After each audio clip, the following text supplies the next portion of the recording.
Logan is asking Logan for is a link. asking for a link. So Yes. what you do is you start streaming and then you go live. Apparently this OBS integration with YouTube has been a little goofy. So you let me know when you see us live. I'll do this whole shit live. right over again. Don't you worry about it, because I think it's been 30 days since people have got to hear this. So let's just go ahead and play it. Yeah.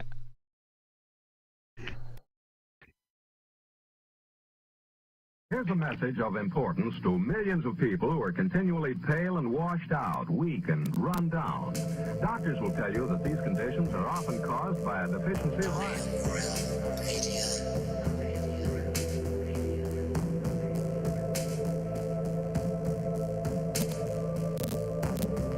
The iron you need to keep you physically fit and mentally alert.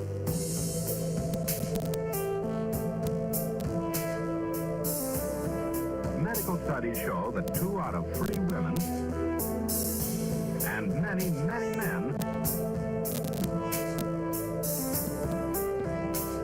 lack the daily iron your body requires, in a form your body can easily use and put to work.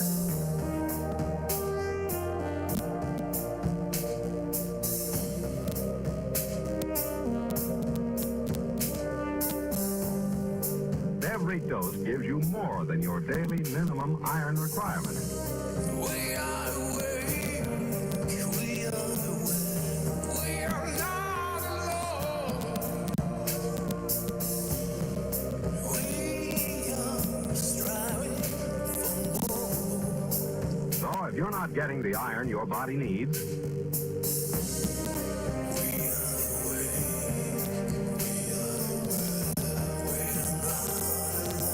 if you feel weak, run down, and are easily upset,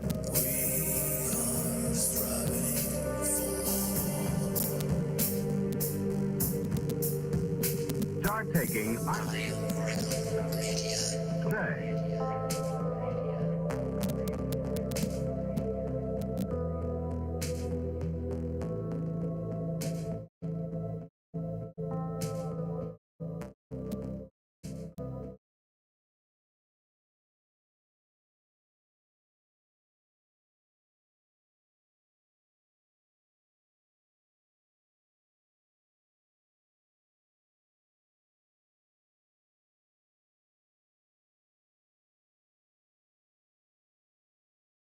It's Friday, my dudes.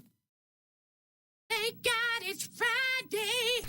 TGIF, everybody. Welcome to Have No Sphere, right here on the Iron Realm Media YouTube channel. And boy, are we glad to be back again. Back again, because we were back about 2 minutes ago, but we weren't live. Now we're live, and now we're back again, and back from break. And I am happier to be back now than I was this morning. And for the last couple of weeks ago, since my computer took a shit. Look at this. This is just like a fucking deja vu right here. But yeah, we are excited to be back and excited to be here with everybody. Make this happen. Come on. There we go. Just a quick little fade. Now everybody's seeing us. Hi. I have a different webcam. I'm on a laptop because my tower is no more. So I'm trying to piecemeal a show together, several shows together, on the fly, because I didn't do it over the last 30 days. All right. Let's jump in and say hello to everybody, starting with ladies first, because it's been at least 30 days since we've had a chance to talk to Cami. Mrs. Cami Knodel, you might recognize her name on her channel, Aisling717, here on the YouTubes. Cami, how are you? I am doing good. It's been so depressing. It really has been, and just trying to keep myself up. I was bad and guilty, and did some retail therapy yesterday. So while we're doing this is what I'm doing is I'm looking at my new toys. Karen, I know you're in the chat. Say hi if you're watching. I know I left my little 4x4 magnetic viewer over at your house. But guess what? I have a 4x6 one. It's true. So, yes, we can do everything a little bit bigger. Very Sometimes, nice. sometimes bigger is better. Sometimes it's not. We have other things. We got, you guys saw before on pre-show a brand new fresh miroscope to see if one would come without scratches. It has a few in it, but it's actually not too bad. It's a very thin layer, but again, I'm just trying to get inspired again. I have a whole bunch of miroscopes, but they are so dinged up. And I'm losing the magic, and I'm reaching for it and doing anything like to reach for a little bit of happiness. Karen, I definitely am interested in a Tumblr. I've asked you the main questions. That the main thing is because we're in a little bitty neighborhood. If it's like ungodly noisy for our neighborhood where the neighbors could hear it too loud and like our ordinances or that would have a cow, can we rent it at your house? But I definitely want a rock tumbler though. What do you think? They can be really, really loud though. Zach, you want a rock tumbler, don't you? Do you think we could rent it in the garage without it being a nuisance? Maybe in the back. I don't think it's. It- I mean, they're noisy, but they're not like inordinately noisy, are they? Yeah, I think if we put it Well- in the back where the lawnmower and stuff is, down in that little We could area. maybe try and do it. The thing is, Josh, is like from side to side, the houses are really close together. And right across on the front street, it's not Was it the size of a concrete Yeah, but mixer? the neighbors over on the ladies are both deaf, so we don't So- gotta worry about How that. big's So your we rock can- so we tumbler? can- Is it the size of a I concrete don't know. mixer? Like I don't know. I'm 4 hoping it's feet? big. I'm hoping it's not one of the ones that they have at Hobby Lobby that are little pieces of shit and don't do anything. I'm hoping it's a real tumbler. You just got to tumble it for 3 weeks. That's all. That's all right. Hey, I think the ones you could. I'm trying to buy some rock tumblers for us. I am so in. I am so in. They're not huge. I definitely want them. And again, the worst case scenario is they might have to live at your house only if they're too noisy. But it'd be fun to do here. I like the inspiration looking at the river today. Definitely, again, looking for happiness. And with that, I've been greedy. Let's let somebody else talk. I was just wondering if you could just throw a bunch of heartstones in a rock tumbler and how all those heartstones would come out on the backside. I don't know. Shout out to Mike Stellium. It's you've been doing all sorts of stuff recently. Anyway, let's move on. We'll say hello to Mr. Zachary Zabala. You might recognize Zach's channel, Good Times for All, at least by the way it looks. Don't try spelling it there on the YouTube, Zach. How are you, sir? Hey there, Josh. I'm not doing too bad. Enjoyed the time off, I guess. I got a little too used to sleeping in till like 8 o'clock. I don't like that. But yeah, it was nice getting up early today. It wouldn't have been IRM without some technical issues to start us all off, so we were blessed with those, you know. Yeah.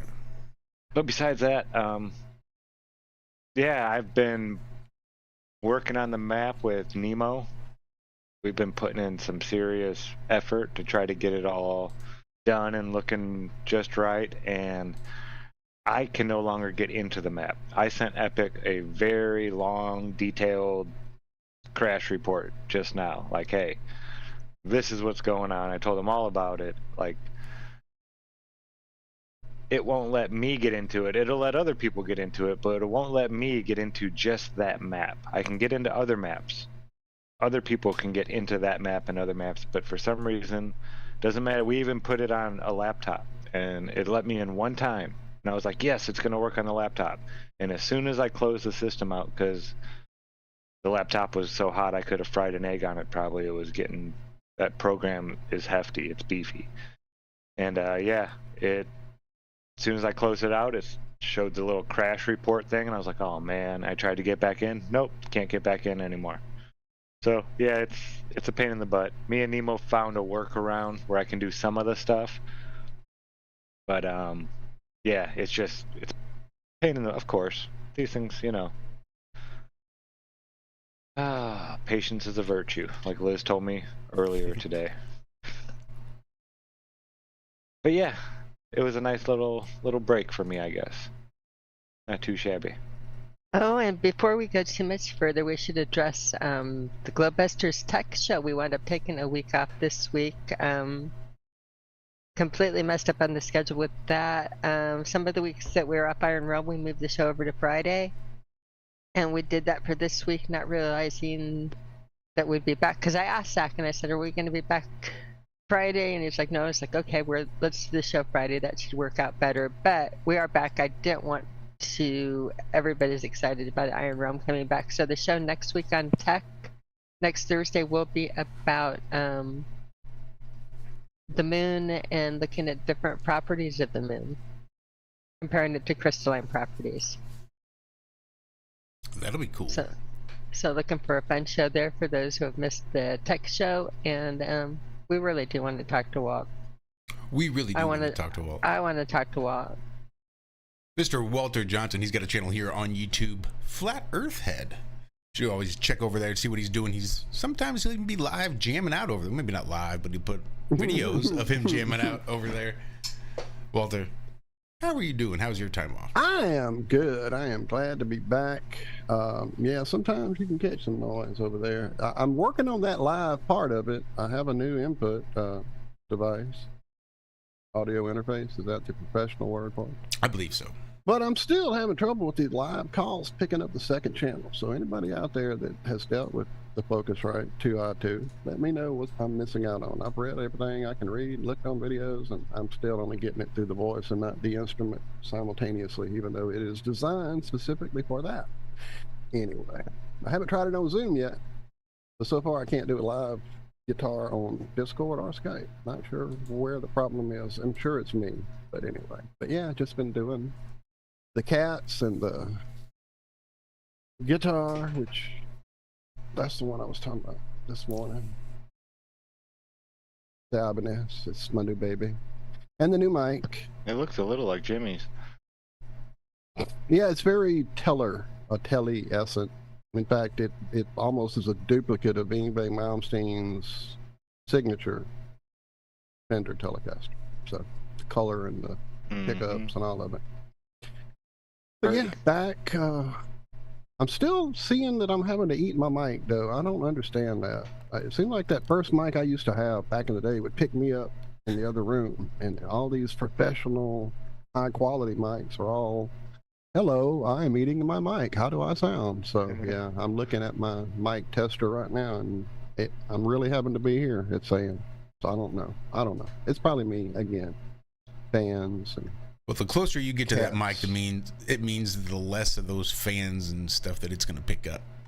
So there's righto. The trade-off. You could probably move a little away if you just crank your gain up as high as it'll go. Then it'll probably. That's what it keeps telling me. Gain too high. Gain too high. So it's fussing at me.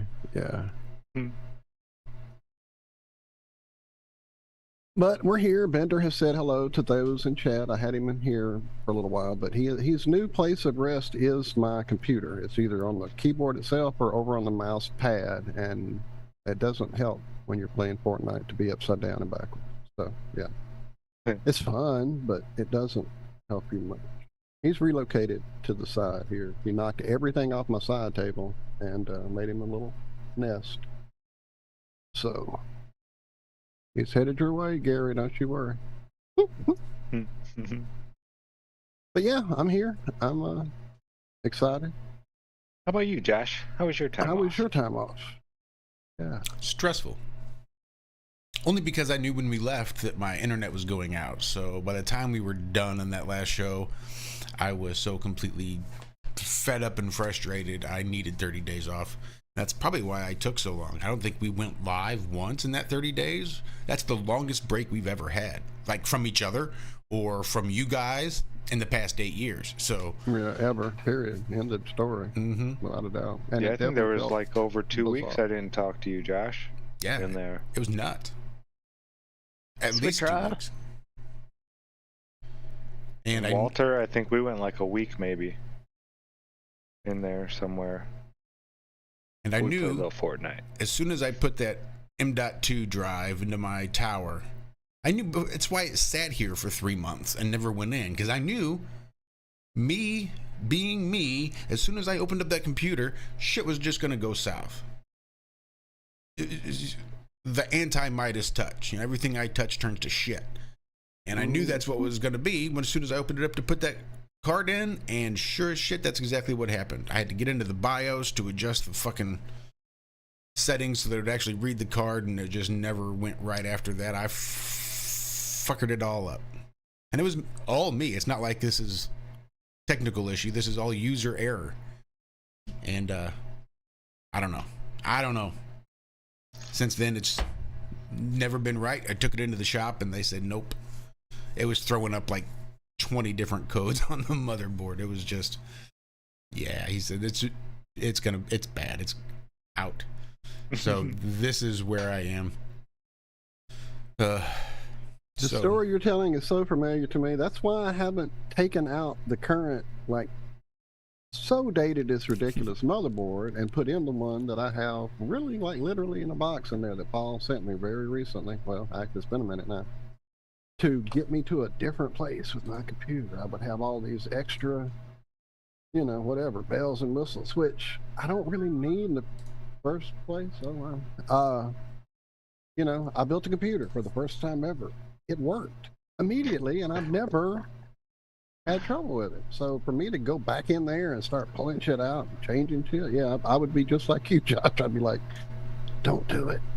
And I haven't touched it, even though I know it'll give me better graphics on whatever I'm doing, both gaming or here or whatever. But I mean, I don't really do anything graphically heavy in our shows enough to worry about that. If I was doing, you know, a presentation every show or some kind of amazing background crap, you know, that mattered, I don't really have to have a Pee-wee Playhouse moving behind me or something, you know. I just I didn't want to mess up what I had going. Luckily had going really well since I built it. So yeah, me going back in there would probably be not good, to say the least. It feels like almost, and I know it's probably because I've created this by thinking it so often, but dude, like, it just recently ordering that Brian May practice amp thing, you know, I was so excited for it, and I got it here, and like everything I tried to do with it felt like I was messing up the thing itself, to the point that I've now returned, you know, like, I'm like, it's an amp, what the hell, you plug in and you play, but apparently not for Walt, you know. And then I see all these people doing video descriptions of it and video reviews and how awesome, and they're making it sound like Brian May, and I'm like, okay, whatever. Y'all are lying. It doesn't sound like that. I have one. Y'all are lying. Page Hills. Brian May, Page Hills. That's pretty, Cami. What you got? Oh, it's a dimensional cube. It's a tesseract. You got a tesseract. Where'd you get that? You better be careful bending space-time like that. You'll wind up hanging out with Loki and shit. Wait, what? Or the Transformers. Ah, the Allspark. Cube within a cube. Speaking of Allspark. Within a cube, within a, yeah. So 30 days ago, when we left, my big plan, my delusions of grandeur, was to roll right in to just start building everything back up fresh, new, different, and ready to go. And then the next day came, and I realized I had absolutely no desire to try to get shit up and running at all. And I just put it off and put it off and put it off until, well, I didn't even get sound and things connected to the laptop with an extra monitor until yesterday. So really, it was literally almost the last minute, the day before. It was 30 days of me just sitting here. I got some of the stuff cleared out of here. It's cleaned up a little bit in here, dusted and all that fine stuff, but I just didn't get anything accomplished because I was so frustrated. And frustrated this morning when we started because everything was foreign and unfamiliar and not where I needed it and not where I wanted it and not nearly enough of it. Sound issues, RAM issues. It was just a whole thing. And yeah, Liz popped in after the show, and just one slight little comment really kind of turned my day around. So I'm here. I'm making the best of the situation with what I have, and I think we're just going to run with it for as long as we can, because I think that's going to be the thing to do. Yeah, I can't wait till we get a couple more weeks in and we get our crowds after the morning shows again. Excuse me. Yeah, those are some good crowds.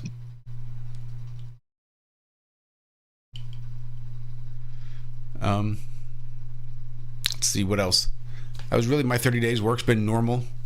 Dahlia, the new bun that we got for Harris, just never seemed to relax around Harris. Harris was a little too thirsty, I think. Just always trying, and she just, not that she wasn't interested in it, she just didn't ever seem to relax. She would just kind of loaf up, drop her face, and wait for him to do whatever the fuck he was going to do. If she got pissed off, she'd thump. So we tried. We went several dates, several weeks, and to almost to no avail. And then Dixie decided to just swap buns and see how she would do with Benny, who we just assumed would not want any other bond mate other than us. And they seem to take to each other quite well. So they've had a couple of dates, some better than others, but everything seems to be rolling right along as far as bonding those two. So now we'll still have to probably end up finding a bond mate for Harris. I don't know what the hell we're going to do with 4 rabbits here, but what are you going to do? Somebody's got to save them. Beyond that, I think we don't have a whole lot planned for tonight. I've got a link all queued up and ready to drop right there into the chat. I know Logan Cook was looking for a link earlier. Yeah, Logan was looking for one earlier. So Logan, if you're still in the chat, keep an eye out. That will be coming shortly. Yeah, just weird stuff going on in chat. I just see, was this Flat Infinite Plain Truth somebody? Benny Boys called him out, though, as maybe a sock account. I'm going to drop this Yeah, I link. went and checked it out. He had one 30-second video, no anything anywhere, none of that stuff. So, yeah. Just another troll. Sweet. Well, I'm going to do my best to keep this troll free, so if we get more trolls in here, regardless of what you think the shape of the earth is, we're going to try to keep this troll free. Thank you, Angela. I appreciate that. If there's anybody that I admire for their ability to save animals, it's you. Right? And digging Sean's aquarium room, that's awesome. Yeah, so cool. I'm sorry to hear that you're down to 4 guinea pigs. I mean, bittersweet, I guess. Down to 4 guinea pigs means room for more, but going down to 4 guinea pigs is a heartbreaking experience. Yeah. Oh, Jenny Spark in chat. Thanks. I actually went to a meetup this past week. There was a little local group here in Telegram, and they decided to do it. So we just met up on a Tuesday at a local restaurant just to hang out. We hung out for a couple hours, had a couple beers, had a meal, swapped stories, and that was it. That was really good conversations, really good time, just real chill, laid back. It was only the 4 of us. I expected at least a couple more, but still it worked out real well. So sometimes it's better like that because you can actually have a conversation that everybody's involved in, and it's not, jumping into a conversation that's already been going and this and that. And yeah, you get to speak to everybody when it's like that. A little more intimate. Yeah. Flat Infinite Plain Truth asking if we get out there and try to flat smack on other live streams or if we just sit here in our own little corner. And I was explaining to them how when I came out as a flat earther and having done it, on the local radio station in front of hundreds of thousands of people, they were pretty surprised and pretty impressed. And anybody interested in hearing that, I believe that we have a playlist called IRM Outreach, where there's different episodes of us going out and actually being guests on other live streams and talking, I guess, some are flat earth, some are not, but still other live streams and just doing our thing. Yeah, I've gone out in public and flat smacked a couple times. And then all the conventions and stuff. Cami and I have a table set up where people come up and ask us questions, and we let them play with all our toys. And yeah, done that stuff. Dude, Right. Fletch, you Fletch. are a fucking beast. Wow. Dude, thank you. Yeah. Much For real. love, Fletch. Yeah, that's the other thing. That's We've been amazing. deciding exactly on how best to go about this new computer. I'm not real comfortable crowdsourcing like this, but I don't know. Well, the other part of it is the whole involving Google in it part. That's kind of problematic, as Josh can attest. Trying to get money out of ABC is like pulling fucking teeth. But yeah, definitely, we'll make it happen somehow. Yeah. Awesome, brother. I'm like beyond stunned. Thank you, Fletch. Yeah, that's FB Nation, everybody. If you haven't, you definitely need to go check out the channel or come hang out and game with us, which, man, you and I hadn't played together in a minute. So come hang out, brother. Damn sure. I can't even play Fortnite because I don't have the computer for it anymore. I know, man. That's the other part. Me and Zack at least got together a few times when he wasn't mapping to play. But yeah, we couldn't even do that with you. Come on now, Walter. I saw a couple times I looked down there and I saw you were a goat. Yeah, I didn't imply I wasn't playing a game or two. I was just missing with you know. guys that I I wanted to play know. with, you know. I'm just letting everybody know you're still I think me and Paul even played with Nemo a night or two, or something like that. You know, it's like I said, I've been out there trying to play with folks when I see them. Half the time when I hop on at like 2 in the morning, right before I go to bed to play a game, you know, I'll see like Jibby will be in some like crazy match, you know, and that dude, I can't even touch his skill set. That's like my nerve reflexes don't work like that, like his do. Well, we have been Hit me enjoying. on, hit me up. That's what I'm trying to say about that. If you see me on the game and I'm playing by myself, it's just because I don't want to mess with your game and you're into something. So if you want to play, just invite me. Billing Tano, we haven't done that yet. That's what we were just literally talking about on the air. I mean, I mentioned, you know, as a joke, Indiegogo this morning, calling it India Go-Go because of the whole moon landing thing. So, I mean, I'm kind of like Josh. I've never done it. I've never wanted to do it. I've never really wanted to ask people for shit, you know, so it's hard to figure out what to do with it. I just know going through the super chats and the Google joke of ad revenue they give us and that kind of stuff, you know, is more problematic than anything usually, because it's just to get the money. You have to reach a certain level, which Fletch got us there with one pop, but then it's to get it out of them, and that's where it's the whole like, you know, I've had a channel since we started. Actually, I think my channel's been on it probably about a year before we got Iron Realm off. I'm not sure, but yeah, in that whole time, I've gotten my owed money that is right there, and I see it from them one time. So, and it was, you know, negligible at that point. Anyway, what I'm saying is we need to really seriously, after this show or tonight or tomorrow or whatever, get on that, Josh, and figure it out how we want to do this. Yeah, we do. Oops, I'm sorry. And what we'll do is we'll figure out a link that makes it simple, the one that doesn't, like, you know, rob you blind, that gets the most true stuff. Because I mean, I'm sure they all have fees and costs, and or else they wouldn't be a platform to be used by people. They're not doing it for the kindness of their hearts. They may be, I don't know, but that's what I'm saying. I don't know yet. I haven't done the research, so we'll have to look into that. And I do have Venmo. I have that my personal stuff that I try to help out with. Right, that's what I do with my PayPal. Whenever I see somebody in chat that's got one, I can send it directly to. I hear people talk about that one, the Venmo one, but I'm scared to get my money involved in PayPal already. You know. Well, I went ahead and did Cash App too. Yeah. Well, that's what I'm saying. I hate to spread money into all these different ones that may or may not go belly up, or somebody's fee, or, you know. Well, JG Jess that lives out here by me, I actually met up with Jess to drop her off some RSO. I swung through the library.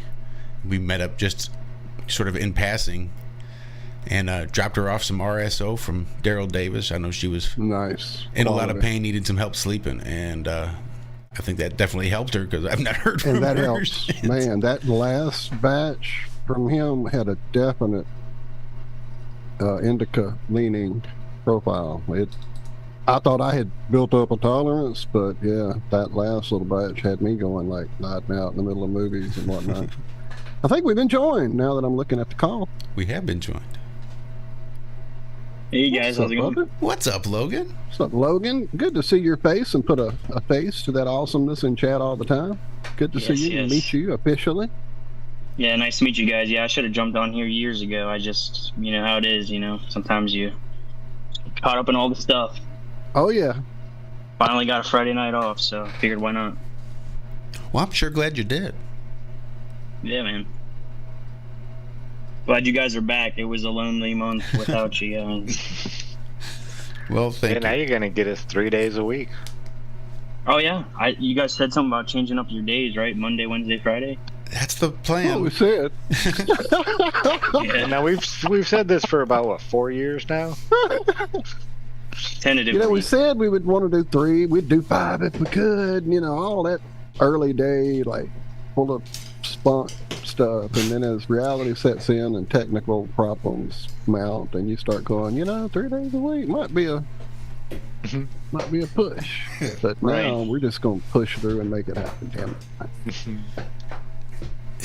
Yeah, I think we can make it happen. It's a show prep that happens in between the shows that works as that bridge sort of between real life and broadcast time.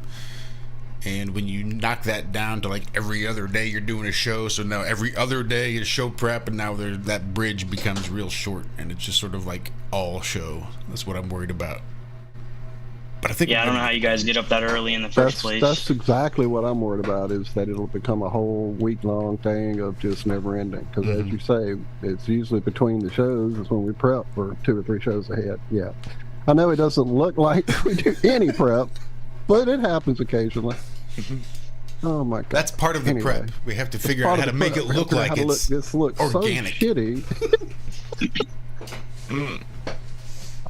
The script writing we do, it's like pages and pages over here you don't see. Good Lord. Well, how are you, friend? What are you up to these days, Logan?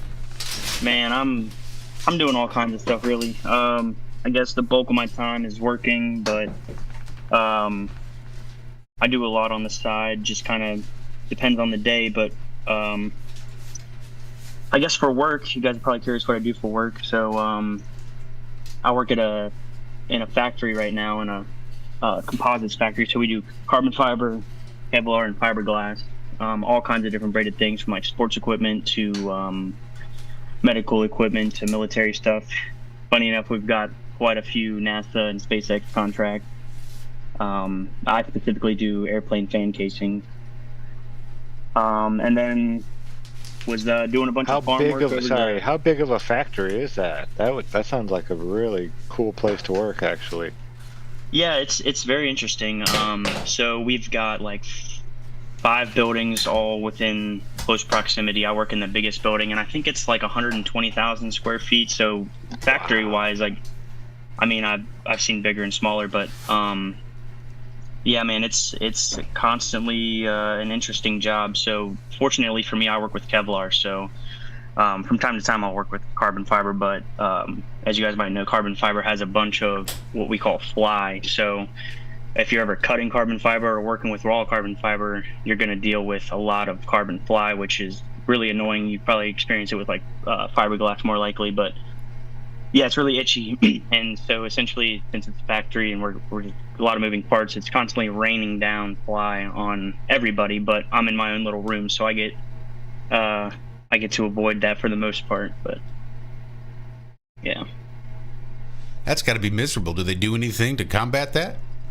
You know, when I first got there, this was before COVID when I first got there, but they offered those little paper masks, and then little earplugs for when it gets loud in there. And some people occasionally wear like these paint suits, the white white looking plasticky suits. The Those paper just kind of suit? make it worse. Yeah, that's what we like used to call them in the oil field. Give me a paper suit, because you're going into a vessel and you're going to be all corroded with oil. So yeah, paper suits. yeah, Where but you get by. if you get anything in between your skin and that suit, then it's just worse than it is without it. So and then obviously it gets hot in there, so if you're sweating, it's just miserable. But no, yeah, I'm surprised there's nobody there wears any type of like respirators or something, which I guess would be annoying after 8 hours anyway. But yeah, no, everyone just pretty much breathes it in all day. I don't know how nobody has problems, but Yeah, you won't have problems now. It'll be 15 years down the road. right. Yeah. Same with the plastic industry. We had, because we would grind up this, we call it scrap, I guess, just the pails that didn't come out right. So we'd grind them up into tiny little pieces. Well, while you're doing that, it makes really fine, tiny little pieces that, yeah, you're breathing that stuff in, even if you're just in the factory. You don't have to be back there by the grinder. That stuff floats all over the place.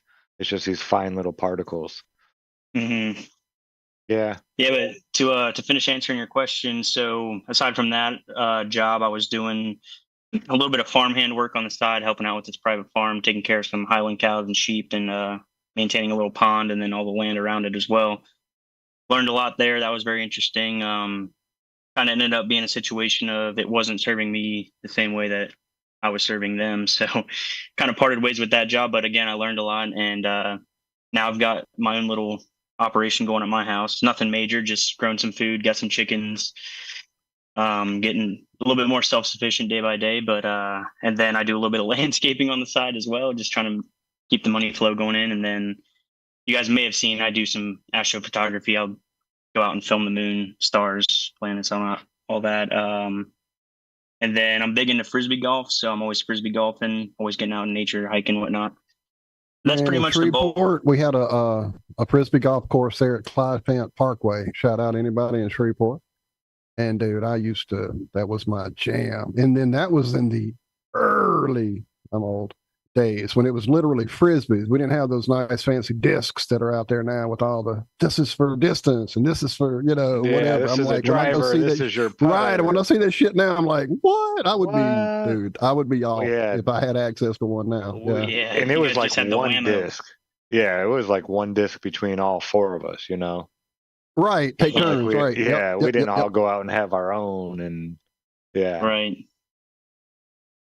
Yeah, now it's like regular golf where you'll have, someone's amazing. got 20 golf clubs. Like I carry around 20 different discs. People that are just starting out are like, what are you doing? What are you doing with it? I'm like, well, each one's got a little bit different of a characteristic to it. So this one's for windy days. Exactly. Yeah. That's awesome. Yeah, I was just out there before I got on here. That's what I was doing. I was frisbee golfing.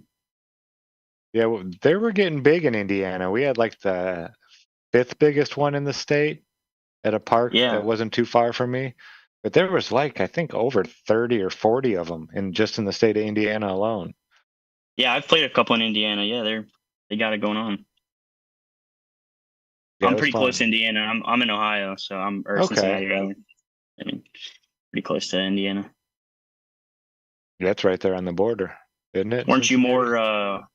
Yeah, it's right there, pretty much as southwest as you can get in Ohio. Weren't you more middle, upper Indiana? Yeah, I was. Hey, wait, hold up. Chat, Iron Horse. What's up, Ross House? How do you account for the Earth spinning beneath your discs? He's just asking for a friend. Oh man, you're gonna have to ask the NDT about that one, man. Yeah. Yeah, that would be so. You hold hard. it sideways. You get it at you hold it at a 23-degree tilt when you toss it. Yeah, keep your compass out at all times because you never know which area you're going to be thrown from. Keep your compass. Love it. Well, Zach, this morning I sent you a little short video of the Grand Canyon. Did you get a chance to check that out? No, not yet. I'll check it out right now. Yeah, I did. So you were there, or it's what? No, I saw this video recently, and the first person I thought of was Zach. I was like, oh, Zach, got to see this. And then the other person I thought of was Topher Gardner, because he's always talking about some intricate electric stuff too. But So this lady's at the Grand Canyon. We'll see it here probably in a second if he shows it, but it's a 1 minute clip. She basically is standing at the edge of the Grand Canyon. She sticks her finger out, and you can hear a static noise, and her hair is sticking straight up.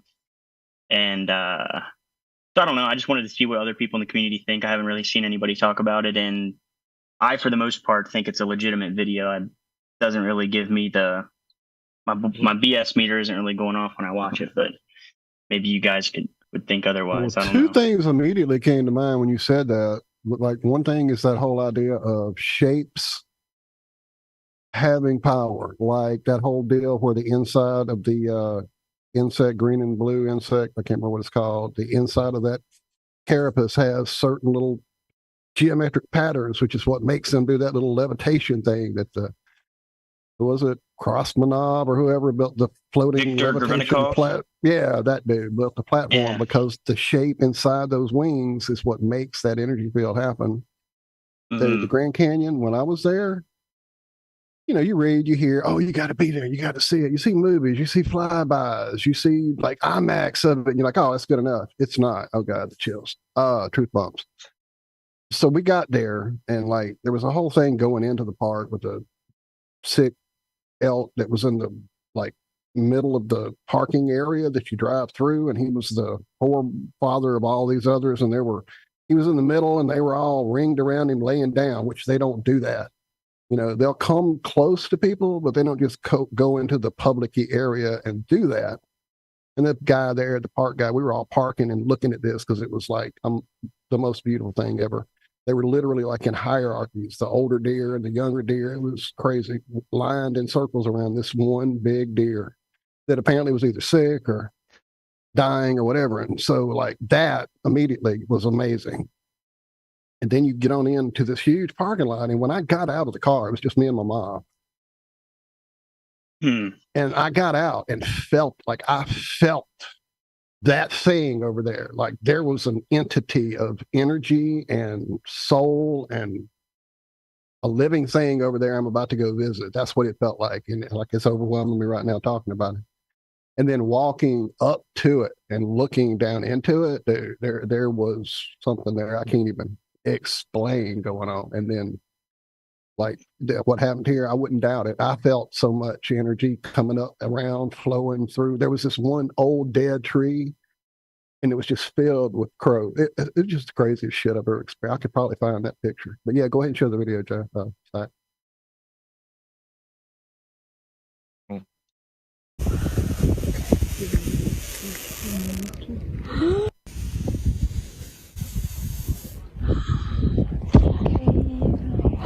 You're here. Do it again.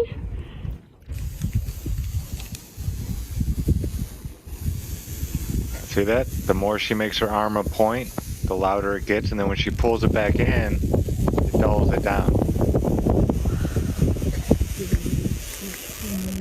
Boom. Yeah, that makes perfect sense.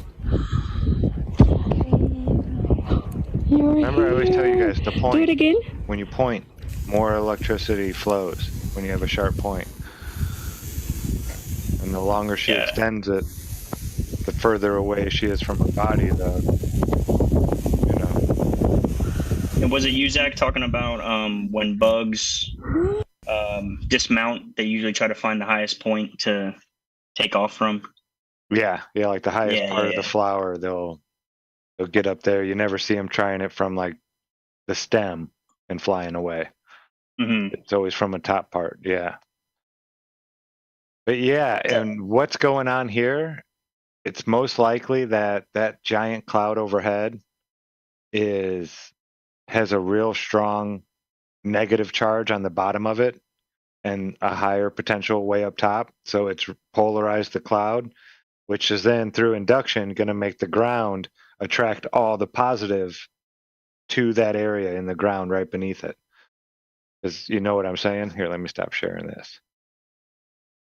So you have the cloud right here, and then you have the ground right here, right? Well, the top of this cloud up here is positive, so the bottom of the cloud becomes a negative or low potential, which then is going to make this right here grab all the high potential around and suck it to this one spot.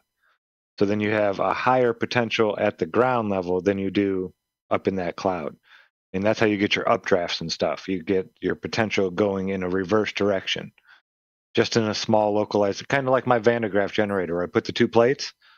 Well, that cloud in the ground is like those 2 plates. And it's not reversed the same way. It's not like there's a constant charge coming from the ground flowing up this way. It's through induction. It's, because there's that low potential right there at the bottom of that cloud, it's grabbing a high potential from all the other ground around and moving it to that one area to try to match the potential above it. If that makes any sense. That's how induction works. Yeah. That makes so much sense. And the reason I brought it up was because just a few days ago, I listened to a tinfoil hat with Topher, and I can't remember the other guy's name. But Topher Gardner he explained things in a way that made so much sense to me. They were specifically talking about like the Hawaii fires and other events related to that type of catastrophe. But and then the next day Topher was on the Universe podcast with Chance Garton, kind of talking about similar things, and he just kind of blew my mind. And then it kind of reminded me of that Grand Canyon video. But I don't know if any of you guys really follow or know Topher Gardner or follow any of his work, but no, I don't think I've ever come across him yet. Oh man, yeah, he's awesome. But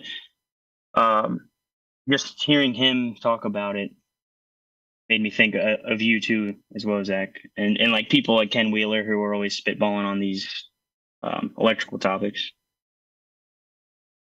Yeah, it's interesting stuff. It's the part that's really annoying is that they cover it up. They don't want us even thinking about this stuff. They love teaching the electricity in the wires and how that works, so we can go fix the electricity when their wires, all the smoke, they let the smoke out of it and ruins the wire. But the electricity in nature, they really don't want us focusing on that at all.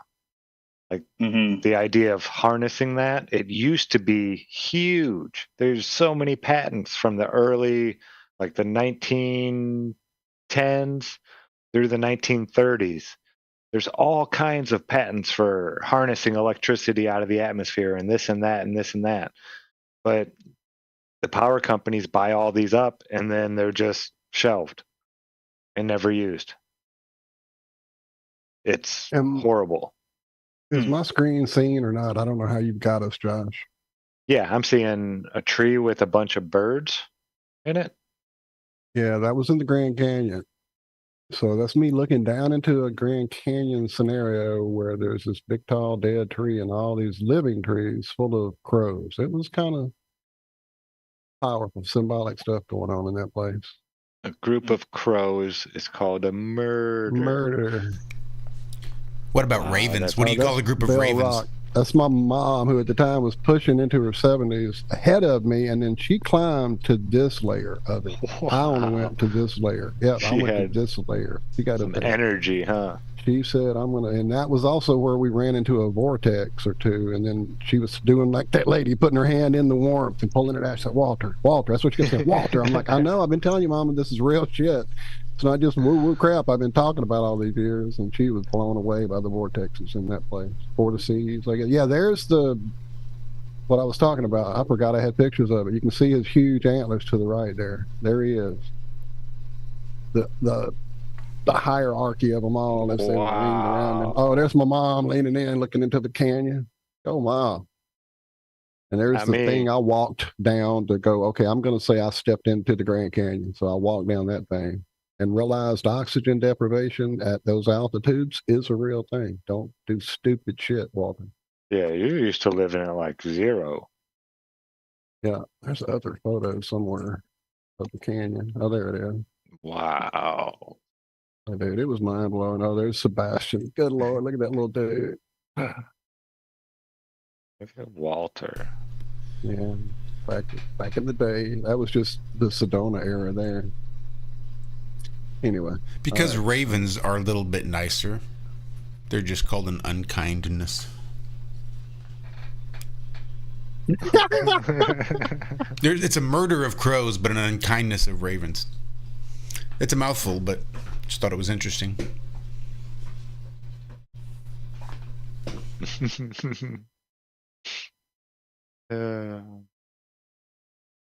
Somebody at work was saying China's making lightning. When I watched the video, what they'd done was taken a copper wire from the ground and raised it up, and it fried just like a lightning bolt. Yep.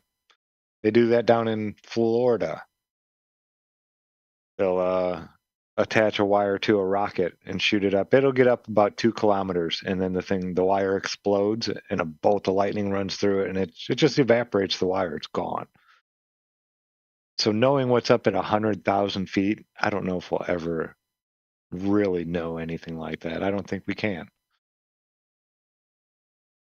Saw a video the other day of a plane, a commercial plane that had, I guess it was the pilot filming out of the front of it, but there was like lightning bolts shooting out of the front of the nose of the plane. I'd never seen that before. That was pretty cool. Yeah, it doesn't happen nearly as much as it used to.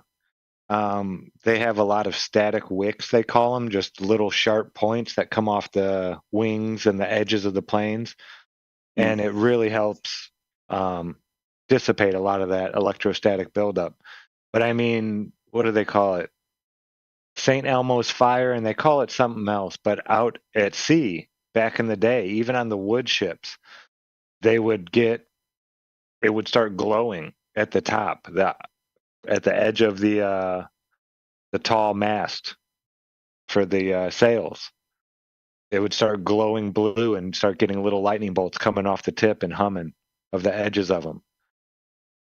But yeah, it doesn't even have to really be that high up for it to happen. The atmosphere just needs to be right. But yeah, planes used to get it a lot more than they do now. The technology because we use a lot more electronics in planes now. So we have to be a lot more careful with, protecting those things from. Got to make sure it's properly grounded. Yeah. There you go, Josh. Properly grounded.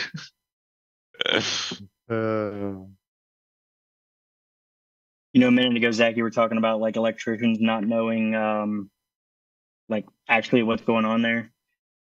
I had a buddy of mine that I was, feeding him slowly over the years with different flat earth stuff. And of course he thought it was silly, but he got this new roommate, and I went over to his house one day and he was like, "Hey man, my buddy's a surveyor. I want you to talk to him real quick."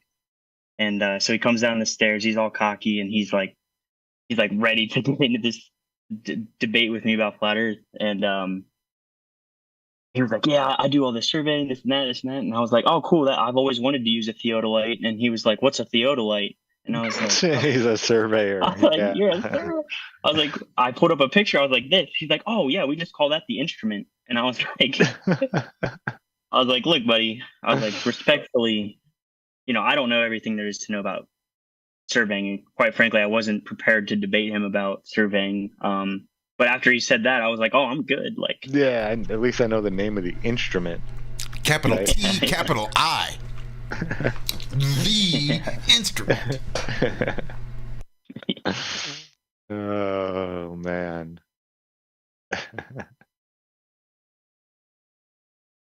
Well, the customers look at them sideways if they just call it the thingamajig.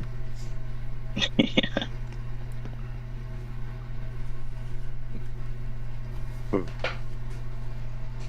The thingamajig. That's a technical term, industry term. I think I'm gonna make me another coffee. I'm just leaving the screen. I still got my headset. So what was that Cami was showing off? Is she still here? I am still here.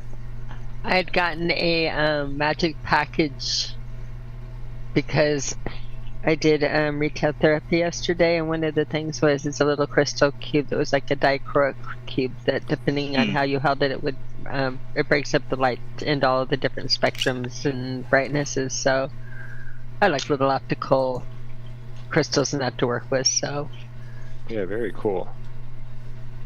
The only experience I have with dichroic is high school art class. We made dichroic glass necklaces. So is the dichroic cube that you were holding up, is that glass or is that something else? Is dichroic referring to something other than the material itself? Dichroic is definitely referring to something different than the material itself. Dichroic is when you're going to look through it at one direction and see one color, and then through another direction and see a different color. So Okay, that makes regardless of what sense. the material is, the dichroic is just an effect that you get in nature and in glasses and in different things too. In other words, it was seen in nature and we mimicked it, and we can make it happen in lucite and in glass and in all kinds of mediums. So it's just fun to see how it can break up the light. And again, So anytime. if Oh, go ahead.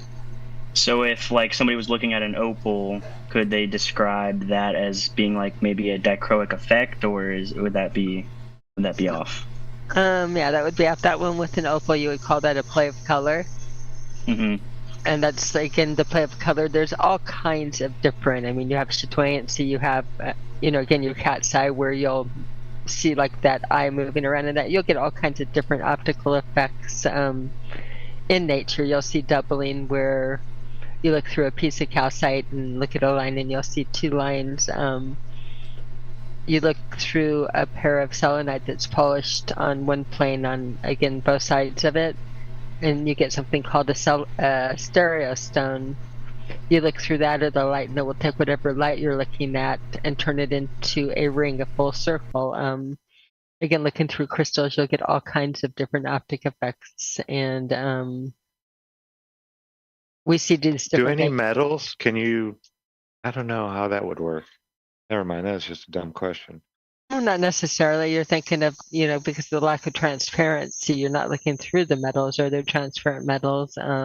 They talk about transparent aluminum and that, but I don't think that's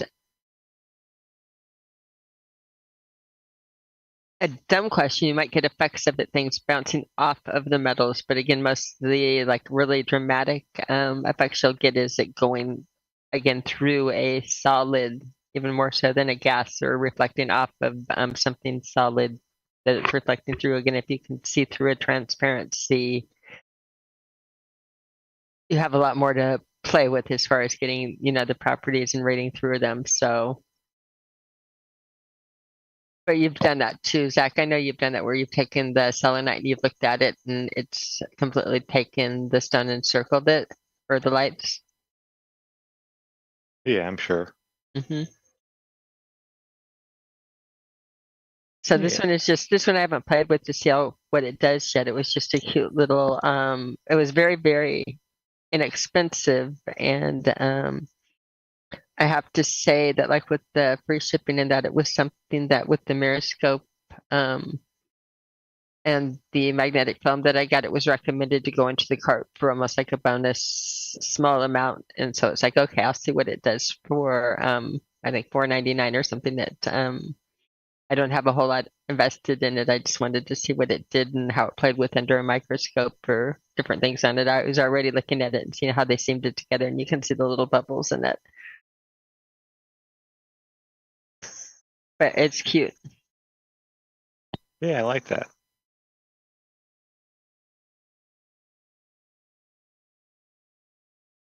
Very cool.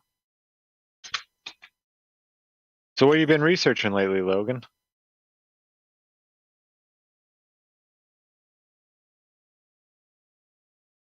What's been You are tickling muted. it? That pesky mute button.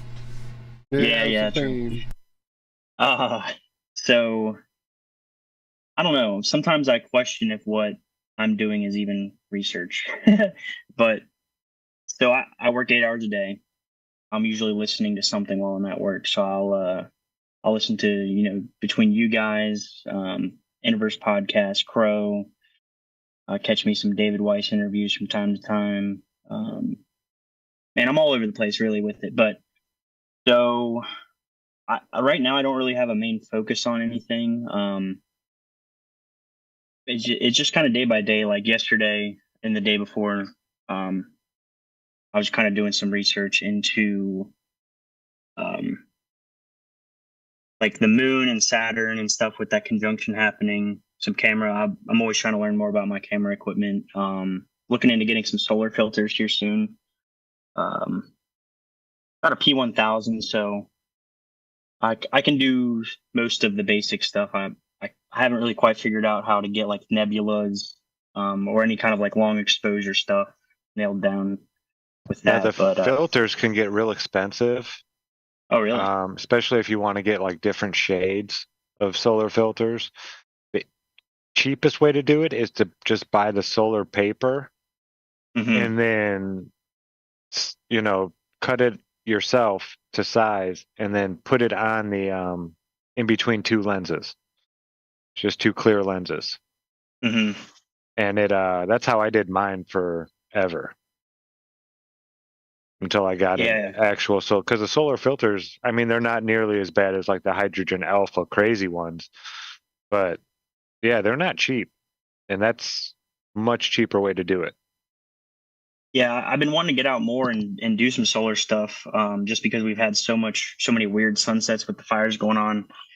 Um, there's this guy that I met up at this local park, and at first I thought he was batshit crazy, which he may still be, but he was up there talking about two suns, and this was probably, I don't know, 6 years ago that I met this guy up there, and he was talking about two suns, and I looked through his camera and I saw what looked like two suns, but when I looked in the sky, I didn't see two suns. So I was like, well, I wonder if that's some kind of camera setting he's got or filter, or I just didn't understand what was going on there. And I was led to believe that he wasn't a flat earther. He was talking a lot about like Nibiru, and I checked out his channel afterwards, and he was talking about some stuff that didn't make me think he was a flat earther. But regardless, Right. his solar observations were very intriguing. He goes up there way more than I do. So, Well, I mean, between yeah. what Zack and Cami and Chris figured out, and Crow too, with the polarization idea of why we do and don't see that second or even fifth sun, then yeah, that setting, quote unquote, or filter, quote unquote, that could have been a lot to do with why you were seeing it through the camera and not through eyes. I know I've gone back, like when I was taking daily videos of the sun and the sky and all that, and looked at things that I didn't see in the sky there in the video, so it definitely can bring things out. Yeah. Do you have a Uper rock, Cammy? Do I? Oh, I do. Let me see if I can find it handy right Okay, here. yeah, if you could show that, that'd be cool. They're talking about it in chat. Okay. Yeah, the Uper, Upper Peninsula. That's what they call that up there in Michigan. And this is the only place isn't this the only place on Earth that you find these rocks? I don't know. I know that they're are you common there. talking? You're talking Uperlite? Yeah. I got a little piece here. I might be able to show it off. It's probably not going to show up on my camera. Maybe it will. I have the big piece of viewlight. I'm just looking for the UV flashlight that's normally on my desk. How many rocks out there, Cammy, do you think have been cut and polished and categorized by someone who really didn't know what they were doing? And just because it's called this, everybody believes that it's that, but it's really something else. Like because there's this one rock that was found, I believe, in Ireland, and they're not even sure where it came from. They think it might have came from India or something like that, but it's the only part of this rock that they have on Earth is cut and polished. And they thought it was an emerald or something like that. And then when somebody had and it was like 100 and something years old, it's an older piece. And when they checked it, they found out that, hey, this is actually not anything that we know of. Do you think there's more of them out there like that? I think there's a lot of them out there like that. I do know that, like, even like with the crown jewels and that, it used to be that they assumed that all the big red jewels and the crown jewels were rubies, and they were all called rubies for years. And then when they actually got to testing them, a good number of the ones in the crown that were something called red spinel, which is, also a beautiful stone. But until you actually go and test properties, looking at things, just eyeballing it and saying by what it looks like. A lot of people will do that, and it carries on. One person does it, they hear it from the next and think it's authoritative. Again, the only way you can really tell in a lot of the things is testing them. Upright is special because I'm sure one of the tests you would do would be a fluorescence test. Yeah, did you see My- Logan's pieces that he had? They're No, let me see his. beautiful. There's me a see. lot of It's- fluorescence. It's in really it. not showing. For some reason, every time I turn the UV light on, it like makes me disappear. But Oh, that's beautiful. Yours is actually nicer than mine. Yours, Isn't it? That's gorgeous. Yeah. my That UV is light. wild. My big one is completely dead and needs batteries, and my other one that I have right here is not very good. So, like by comparison, he's going to. If I can start my video, he's going to win. yeah, I'm just telling you right now. I don't know if I'll get mine to pick up at Wow. all on it. My That video is won't some start. super shiny. There's a Up. lot in there. There we go. It's like I didn't want to start because I don't want me to be a sore loser on it, but yeah, mine is. Wow. It's not doing what yours does. My this UV light is about dead. But what yours was Yeah. doing. So there's a question in chat from Daz. Is blacklight UV? Black light can be ultraviolet light. You could also do it without it, but usually it is, and that's again with the posters and everything. They make them glow in that via UV. You have all kinds of different bandwidths of UV: the short wave, the long wave, and different stones glow under different. They glow very much under different conditions. This one will, I believe, go green under a different bandwidth if I get it. We'd have to put some batteries in my other light. But I have a lot of stuff. If my lights were doing, I have a lot of stuff that glows on my desk right now.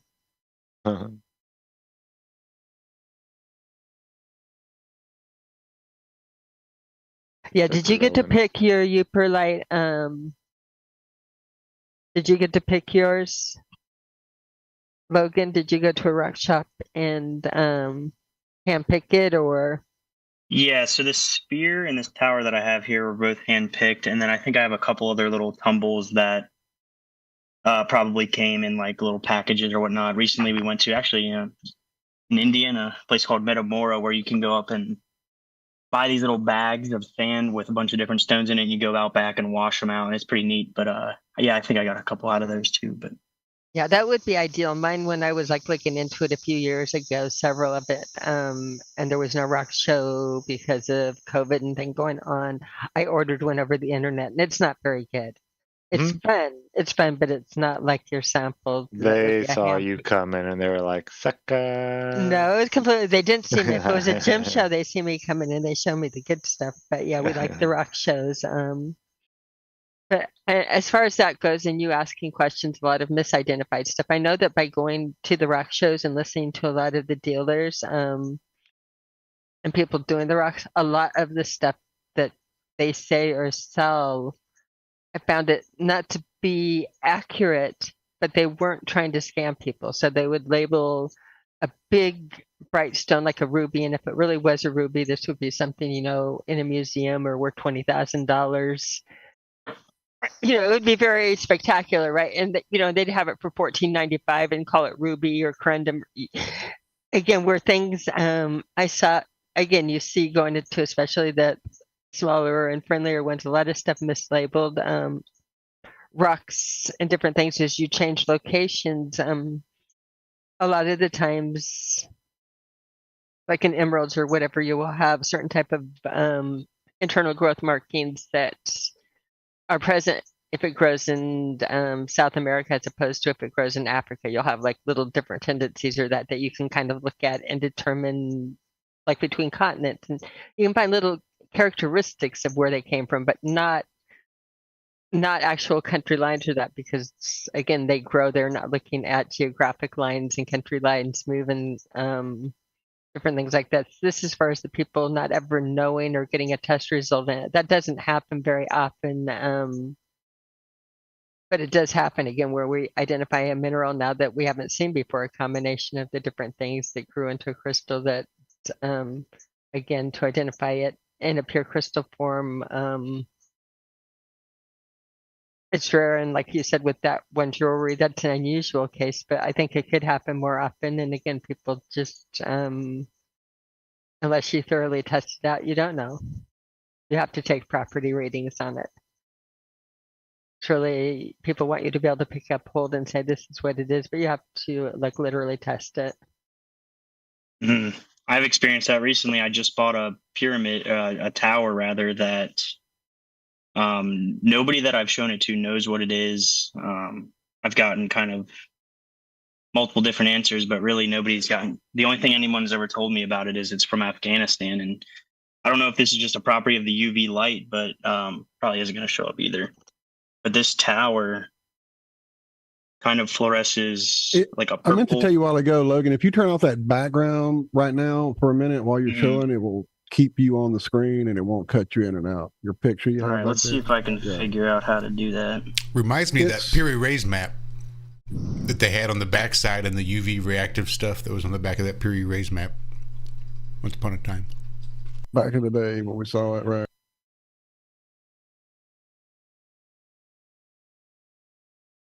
It's over there by the camera, the little thing. If you just go there and see, choose my background and go to none, right by the camera, that little arrow going up. Okay. I think I see it.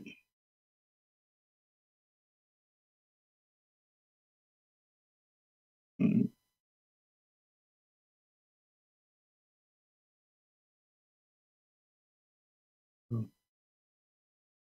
I'm liking the bunny shot. Yeah, I'm not seeing it on my screen here.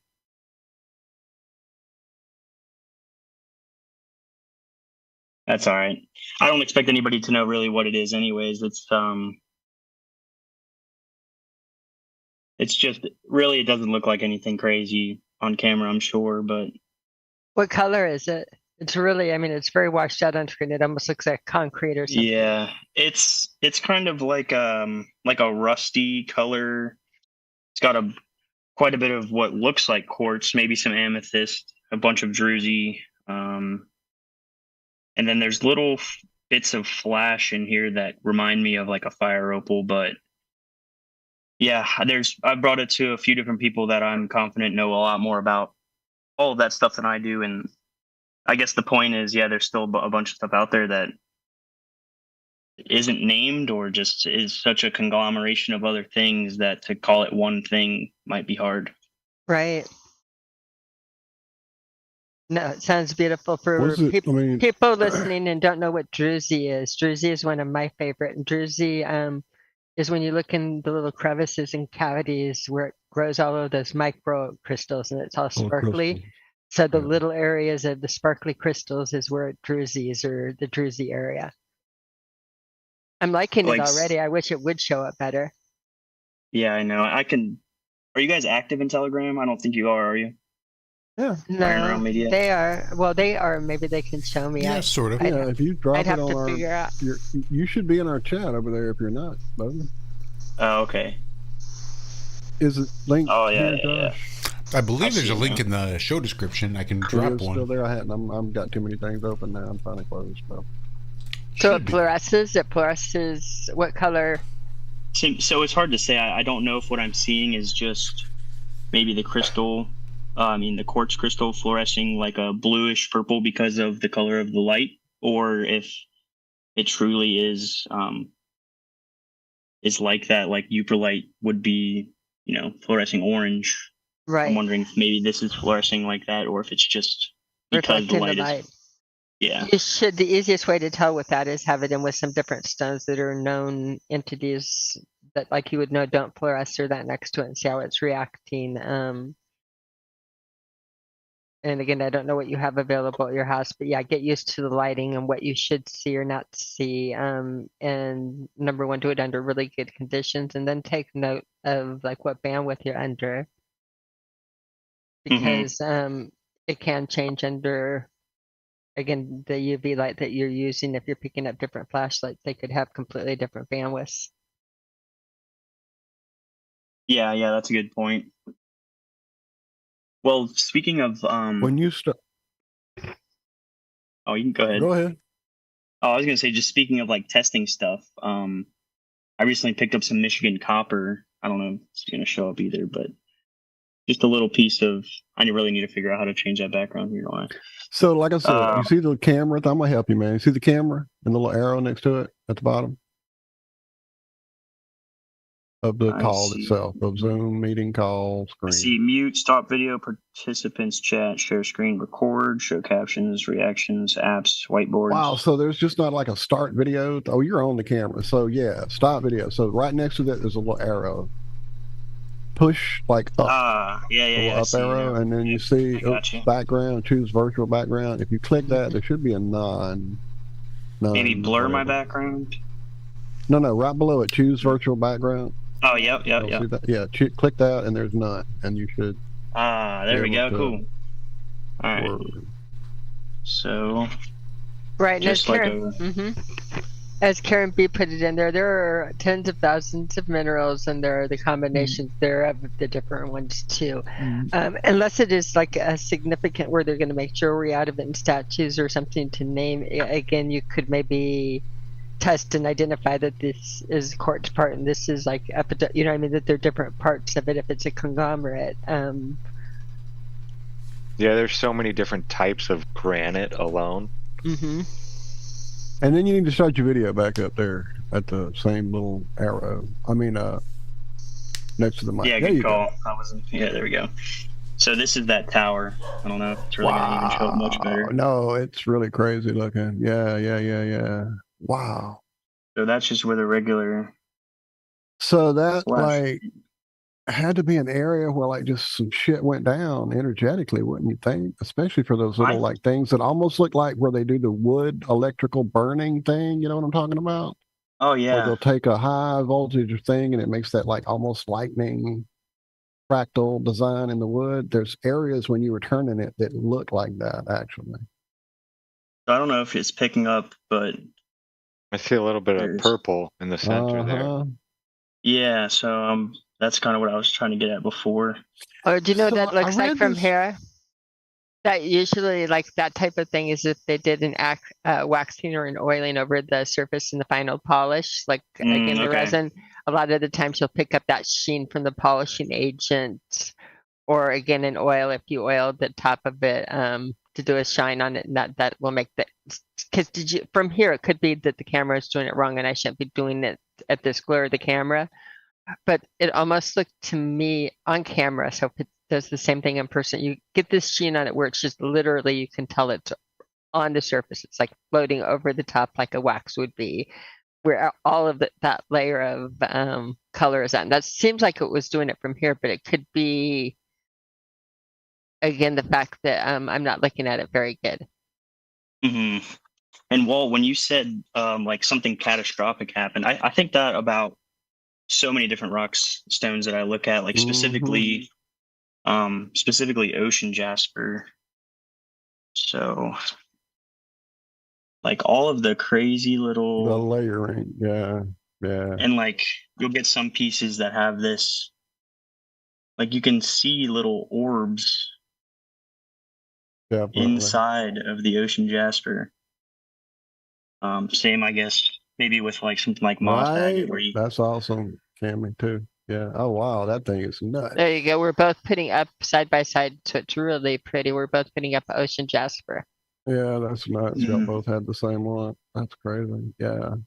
So yeah, I mean, we've talked about energy. We've talked about this place, how it could probably have this built-in mechanism that resets every however many years, whatever you want to call it. And people know it and they're getting ready for it, and that's the reset, blah, blah, blah. So it's got to be some kind of energetic thing too.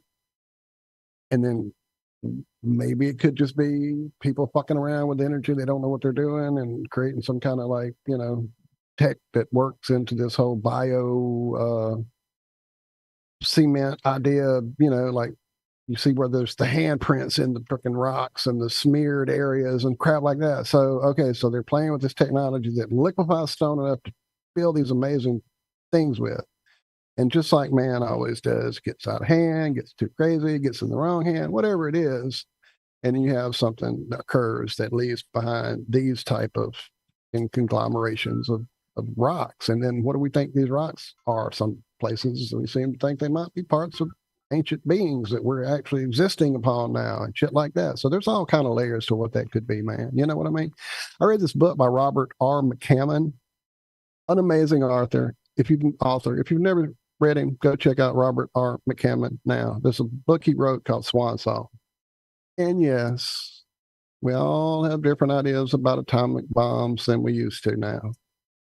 But the book is about this event where an atomic occurrence happens, big war, whatever, and this lady, this girl, finds inside what used to be a jewelry store this, for lack of a better word, a crown that was created from the energetic blast, all the diamonds and rubies and all the different gems in that store and the gold and silver all melted together into the shape of this crown thing that had freaking like abilities to like amplify telepathy and just crazy shit. So the idea of that being a conglomeration, I mean, you're holding it. What does it feel like? It's got to have some kind of energetic feeling to it. Or, you know, if I don't know, I'm very sensitive to different rocks. I have way too many stones, so I can tell you.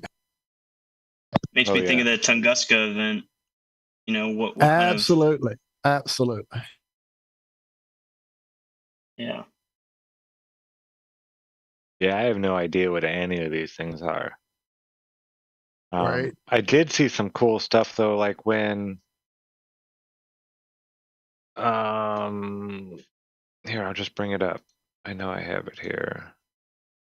But when I was playing with the two plates and playing with the iron filings, I had seen some crazy stuff going on. Where the iron filing would actually come down, but never like come down to the bottom plate and then go back up. Which Yeah, I makes think me, a lot of. Oh, go ahead. I was just gonna say, which makes me wonder, is that, you know, what like a shooting star is? I was just gonna say I often think about like I don't remember who first started bringing it up. I want to say it was probably like George Wiseman talking about electrolysis and then all the sludge, and then I've heard Karen a couple of times bring up, you know, the what kinds of things could have formed out of a sludge, you know, an electrolysis process that basically, I Right. mean, if Right. I understand it properly, it could potentially create anything given the right conditions. Yeah. But yeah, there'd be one in here, it like drops down and then comes back up. Oh, come on, I didn't see it.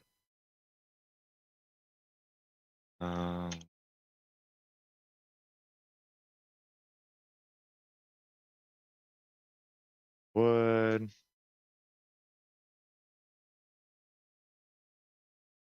They're just hopping around. What is this on? Setting 360. That's probably one of the reasons why. There we go.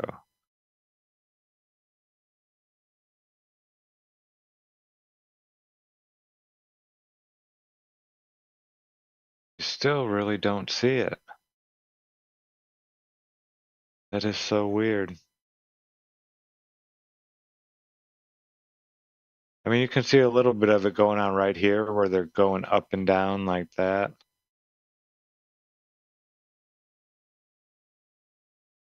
But yeah, there was one that went like right across here and went real slow. Oh well. Let me stop sharing that. But yeah, it just makes me wonder, is that kind of like what a shooting star might be? Something coming away from the plate and then going back and getting stuck up to it, or I don't know. Or a meteor is just one that breaks away and comes back and hits the earth. I know that most of the meteor showers that we've really paid attention to seem to be more of electrical disturbances, especially like a huge Leonids one. But if you look at it and like look at our system and then look at the stars as a system. And again, everything is a pattern, and as the clock can see how systematic they are. The showers happen when there's a certain arrangement, when it's again a pattern, a alignment. And these alignments to me would cause maybe an electrical disturbance, or, and again, if there are rocks up there, it could cause weakness in the magnetic fields and that, and them to be able to shake through or cut through. It's again, it's hard to know. I do know that it seems to be, in my opinion, mostly electrical, but I'm not ruling out rocks coming down, and I'm not ruling out, again, if we have one plane here, I'm not ruling out a plane above us in a different magnetic field that's interacting with ours. It seems to make a lot of sense. So that could be very, easy answers.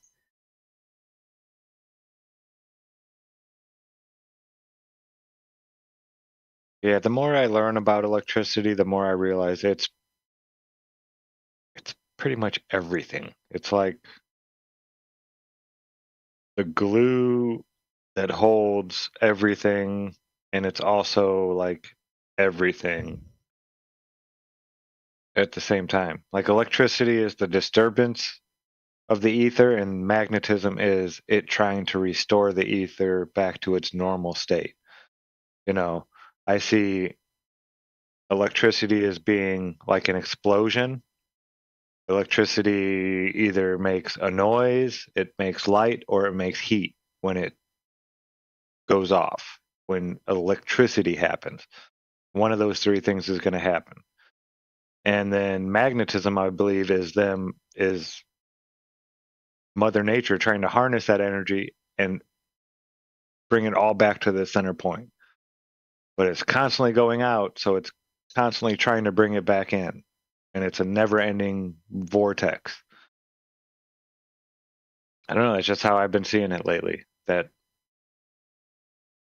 energy is simply the breakdown of the ether electrically, and then magnetic flux trying to pull it all back together to its original state.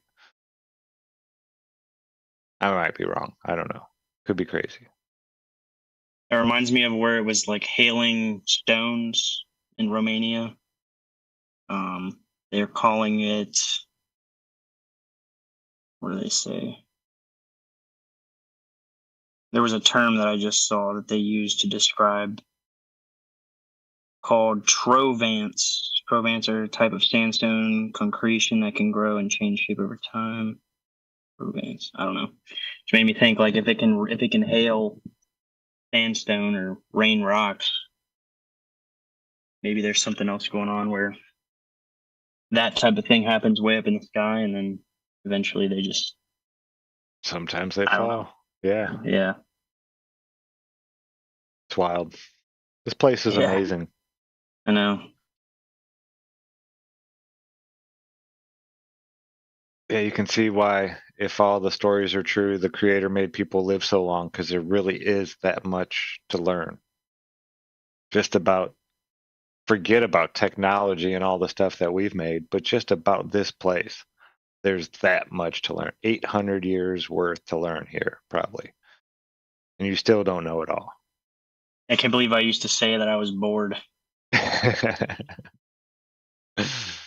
Oh, yeah, there's just too much out there to learn. I mean, just pick something, anything. Like recently, Zach, I heard you say something about fishing. I haven't done it much this year, but last year I was a fishing fool, and you said something about like catching fish during moonrise and moonset. I still want to go out and try that. I haven't gotten to this year, but did you say that the fish are biting more at moonrise and moonset? Yeah, absolutely. Yeah. Yeah, your farmer's almanac will even tell you that. They'll tell you the exact time to go fishing on what day, and oh yeah, it's amazing. Just imagine how long it took for people to like put that together. I mean, maybe not. Maybe people had better instincts back then, or back whenever. But I don't know. That's just cool. Yeah, it blew my mind when I finally was taught that. Because when I was like 12 years old, we went fishing like every day regardless. But we were trying to find the right time, you know, the right time to go fishing, because there's always that time when you're there and it's like every other cast you're getting a hit, and you know, every other hit you're catching one and landing one. They're hungry right then for some reason, for only for a couple hours, and then it just dies and they just stop hitting altogether.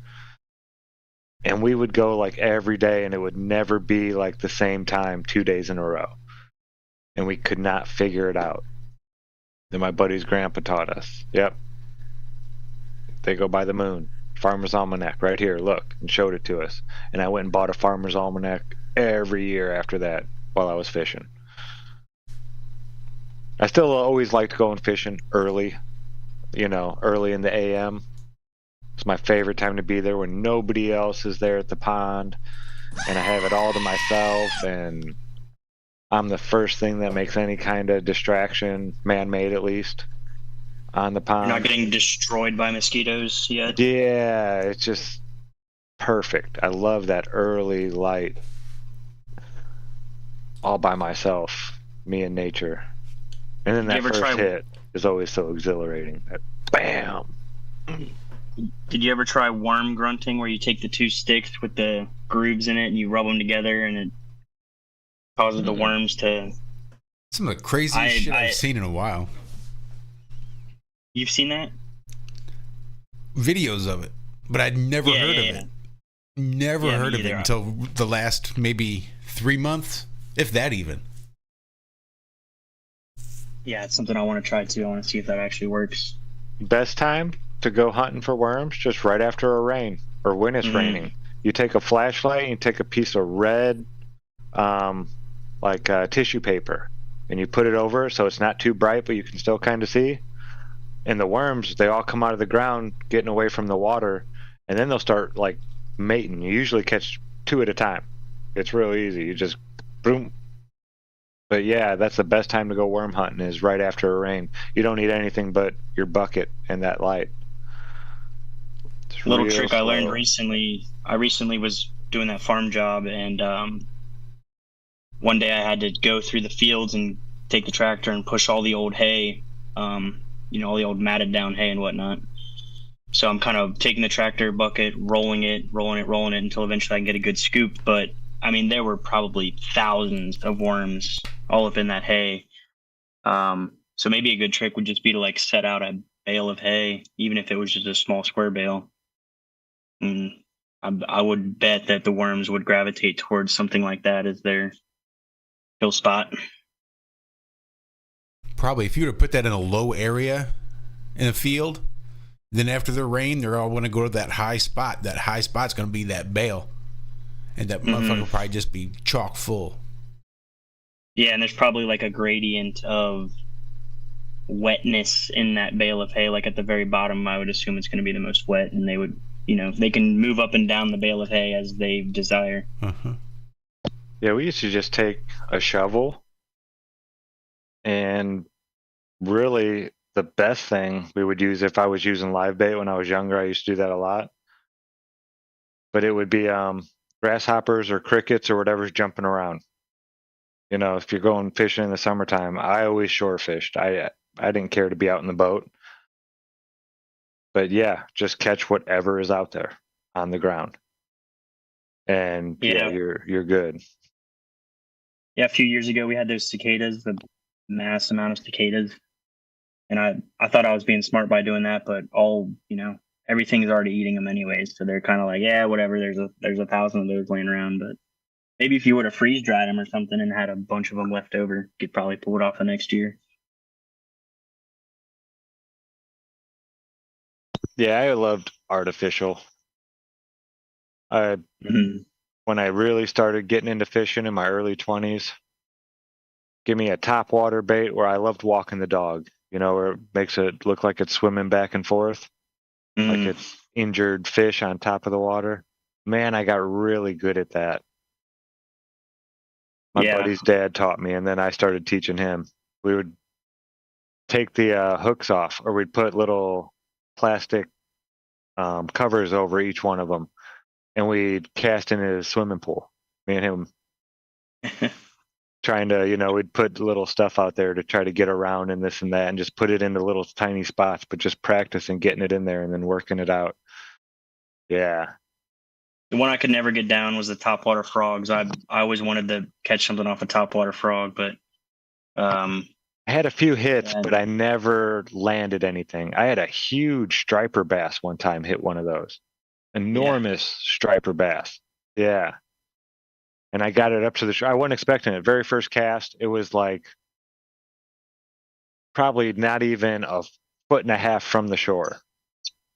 I was reeling in, not expecting anything, and then all of a sudden, bam! And it just took me by surprise. And I saw it roll once in the water, and it was just huge. Big, because those stripers get enormous. Oh yeah. And then it broke it off, and then I never saw the lure again. That was a big frog too. And they're not cheap. No, they're not. Paying $7 for a plastic frog. Easy.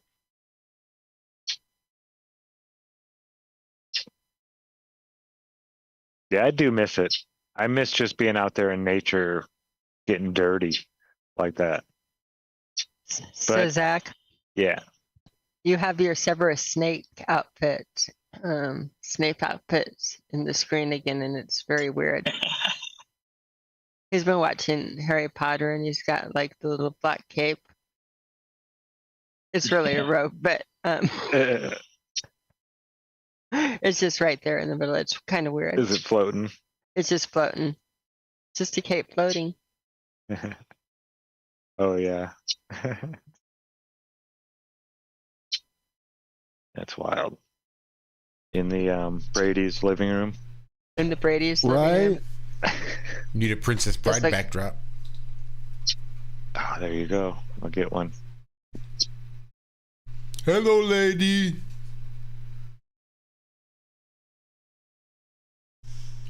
So one of you guys asked me earlier about stuff I've been doing.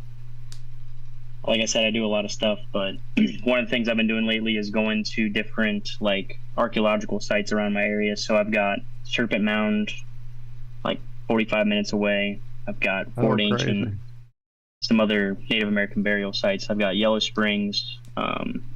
Anyways, I find it interesting, all of the occurrences around these places. There's crop circles up by Serpent Mound. There's supposedly cryptid sightings near Fort Ancient. We have a local frog man that has supposedly been seen multiple times. Ohio grass man, et cetera, et cetera. But what I find interesting is both times that I went to Fort Ancient recently, I had just weird, I can't really explain it other than just kind of weird vibes, like that vibe that somebody's watching you, or like when you're a little kid and you got to run the trash out at night and you're running back. It's like that feeling that like someone's chasing you. Oh yeah. So I don't know. I don't know if you guys are into cryptids or any kind of weird earthworks. Oh, that's part of my beginnings. Good sir. Go Really? right ahead. Oh yeah. Yeah. I mean, I guess I don't really have anything profound to bring up about it other than I just find the topic intriguing. I mean, I don't even really know what to say about it now that I brought it up other than that, but yeah, I don't know. What are you guys' thoughts? Do you think Bigfoot's real? Do you think weird entities like that, Oh, Frog yeah. Man? Oh, no doubt. No doubt. I've seen things, I've experienced things, growing up in the area I grew up in that let me know that, there's definitely things there in the woods that aren't human. I mean, they're in Keithville and Shreveport out there. I mean, they would regularly go visit people's kitchens at night, and hunters would come across, 2 or 3 in a group, and yeah, they would. Mm-hmm. They Go were all down over to the there in Woolly Swamp. Shreveport up into like going into the Texarkana region, up into those woods. It's freaking massively deep. People would get lost there often. Sorry. And I mean, I grew up in the era of seeing Spock talk about Bigfoot on In Search Of at night on PBS, so I was into Bigfoot early on. as a cool new, oh, that's crazy and scary. And then as I got older and began to realize, look, I'm seeing you squatch sis there in chat. Shit, Karen B can tell you. But yeah, it's as I began to really dig into it and understood that every culture has a variant of this, being in their current existence, let alone in their history. It's too much to even consider that they might not be around. So, but yeah, Karen definitely needs to get in here and talk about that. Right. 100% real. Yes, ma'am. And then other creatures have caught my interest over the years. I did a big dive on the Mothman when Jacques Vallée, or however you say his name, he was a researcher in ufology in the late 70s, early 80s, who had a totally different idea about what aliens were and how they are part of the natural order of this realm. I don't know that they're part of the natural order, but I definitely know they didn't come from a fucking spinning space pair of their own millions of miles away. So his concept was that they are definitely coexisting, and the Sasquatch fits into it, and the Mothman fits into it, and this whole thing. So, but that was just Jack. He parks the cars. Jack the valet. Jack the valet. But yeah, I definitely have dug deep into the cryptid stuff. I mean, yeah, there's so many different creatures, and then here in the swamps, we have the skunk ape, is what they were called when I was growing up here. That at least 3 people I know have seen growing up, hunting or crossing the road in front of them on that levee road you're on, Zack, or whatever. You smell them coming before you see them cross the road, kind of thing. Think it's a skunk, and there goes Bigfoot across the fucking road. So yeah. Fresh, I think they're all over this county. Right. There was 3 of them at the gas station. I'm telling you. Right. Idiot. I could smell them before I saw. Yeah. I was going to say something. Totally forgot what I was going to say. My Right, girlfriend Rico, wants to buy Dog me a. Oh, go ahead. No, I just saw Rico talking about the Dog Man there in chat. Dogman's got to be one of the scariest cryptids I've heard of. That's terrifying. Yeah. Oh, those. No, my brother, who is not a truther, if you will. I mean, okay, that's wrong terminology. He's not as easily looking into some crazy shit as I would be, I guess. Is that a better way to say it? He's taking his sweet ass time to become a flat earther. He's not flat yet, and he should be. That's the thing. So anyway, I mean, we all know what's going on. The evidence is there. If you're fighting it, you're fighting something more than just evidence. Anyway, so growing up, we all had experiences of, like, he described this thing he saw one night driving on the road that he stopped and looked at as it walked off into the woods, of this creature that he finally found a picture of years later, and I can't remember the name of it. I guess we'll have to get him on here, but it's in, like, mostly it's in other countries' mythology is where he found the picture. So the fact that he saw it in our, backwood, probably, I think that was in Mississippi, actually, is where that was seen. So not only giant alligators, but mythological Korean demons apparently lurk the woods there in Mississippi. My grandmother saw a centaur in the Mississippi woods out her back door carport window. So yeah, do I think cryptids are real? Quite real. Of course, this is the same grandmother who would have the dead relative visit on the night they would die and let her know to tell all the family they loved them. She would wake us up telling us that, and then we'd get the call hours later from the relatives, So yeah. And she saw a centaur? She one night was looking out. So it's hard to explain. Wish I could draw it for you, whatever. But like where they lived, my grandfather was a Baptist preacher. They lived on this hillside house, parsonage next to the church. And when you looked out their carport window, which was a little triangle glass window and a wooden door, you were looking into an area that led into the woods, basically. And so one night, as she was getting ready to go to bed and turning off the outside lights and all that stuff, she looked out and saw half man. She described it as a half man and a half deer. It looked like a deer from the bottom down and a man from the waist up. It looked at her and walked off into the woods. Of course, my grandfather told her she was nuts the next day, and then he went out and found the tracks. Oh, it was just a deer with a big rack on it. You thought it was a man. I mean, my grandmother wasn't anything about like overly imaginative or. Where was she the was belly down to button? earth. It was a fucking. It was what? I was just wondering. What was it? Did it have a belly button? I don't know about the detail of that, but she saw it. There's no doubt. A satyr, yes. Thank you, Daz. I was trying to remember the word. Seems to me So, there'd yeah. be two stomachs. But it was full. No, it was a full body. It wasn't a satyr. It was a full full deer body with a man where the head would be. That's what she saw, and swore to her dying day. I talked to her about it many times growing up, and then later when I was into weirder shit. And she's, she saw it. There's no doubt. And my grandpa went out, and there were tracks right where she described it, standing, looking, walking into the woods. Now, sure, she could have seen a deer that looked like a man and blinked at her and looked at her and walked away. Sure, she could have seen that, but that's not what she saw, But again, this is the same church area where my mom and my uncle watched a lady walk up the steps of the church, try to open it, walk up the long walk that led to the steps built into the hill up to where the grandfather's house was, and went to, like, they were both smoking out their bedroom windows separately as teenagers, and saw this lady and went to the door to let her in because people would always come from my grandfather to help them when the things were like she thought she was in a wreck or she was needing help. And so they went to meet her at the back door that she would have naturally went to, that sidewalk led to. And there was nobody there. There was somebody outside. There was nobody around the church. They both went looking for this lady who obviously needed some help and couldn't find anybody.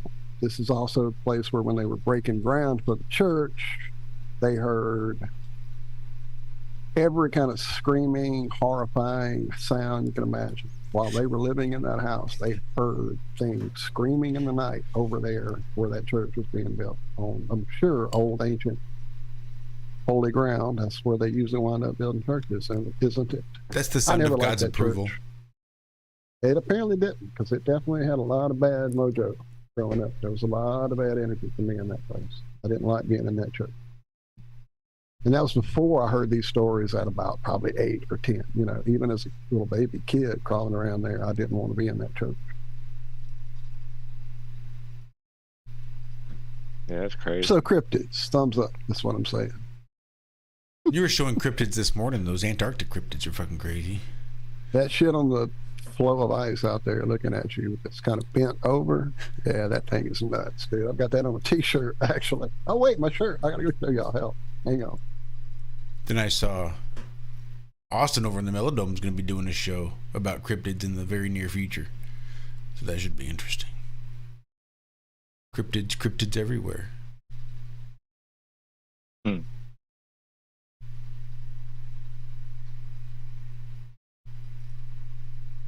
How about you, Zach, in all your travels? Did you ever come across anything interesting? Cryptid style? Nope. Nope. Sweet. Cool story. Thanks. Can't say that I have. Saw that shadow thing when I was, about 8, 9 years old, but that's the closest thing I came to any type of weird type of thing like that now. Yeah. Makes camping exciting, though. Every time you go camping, now that you believe in cryptids, you're like, oh shit, what's that? What's that noise? You're hyper alert. Always take a dog. Always take Uncle Smith and Uncle Wesson. Mm-hmm. I was camping last year. We have a Renaissance fair that's kind of near where I'm at.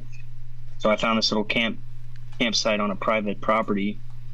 So there was only a few of us out there, but in the middle of the night, I wake up to this atrocious sound. And I just told myself it was nothing, then went back to bed. But I always wonder, what the hell actually was that?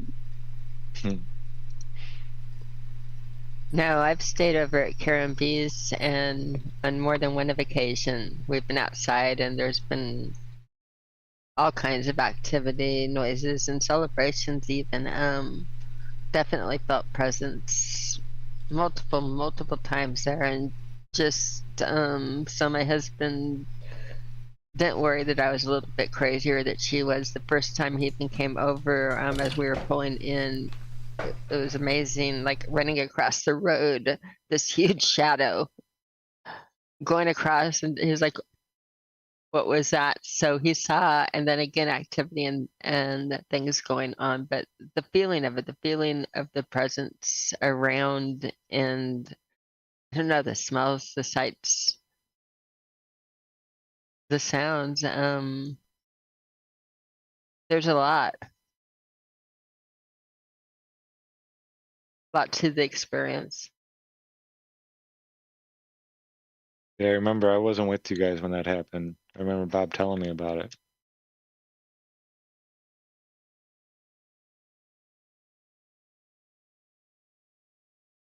It was nice because I was telling him all about it, and you just know that, like, part of them, part of anybody is, well, they're a little bit crazy or that. So it's just nice that with your husband, that like the first thing that happens when you get there is a giant shadow running across the road in the evening hours, and made it really easy because the look he got to me, it was more fleeting than his. He said he got a solid look, so it was great.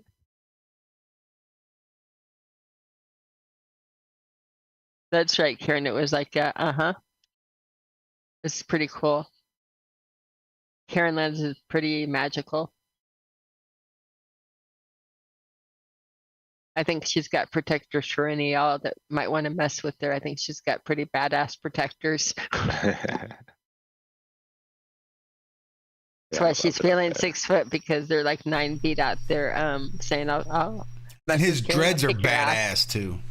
And Ted's dreads are real badass too. But yeah, the total.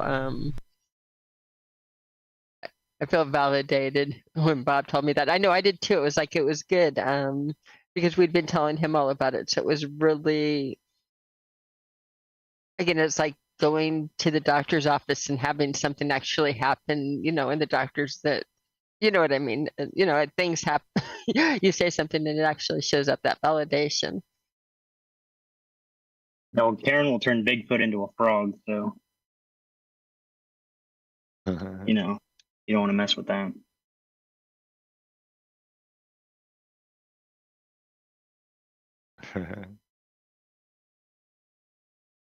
Oh man. Are you working on anything new right now, Logan?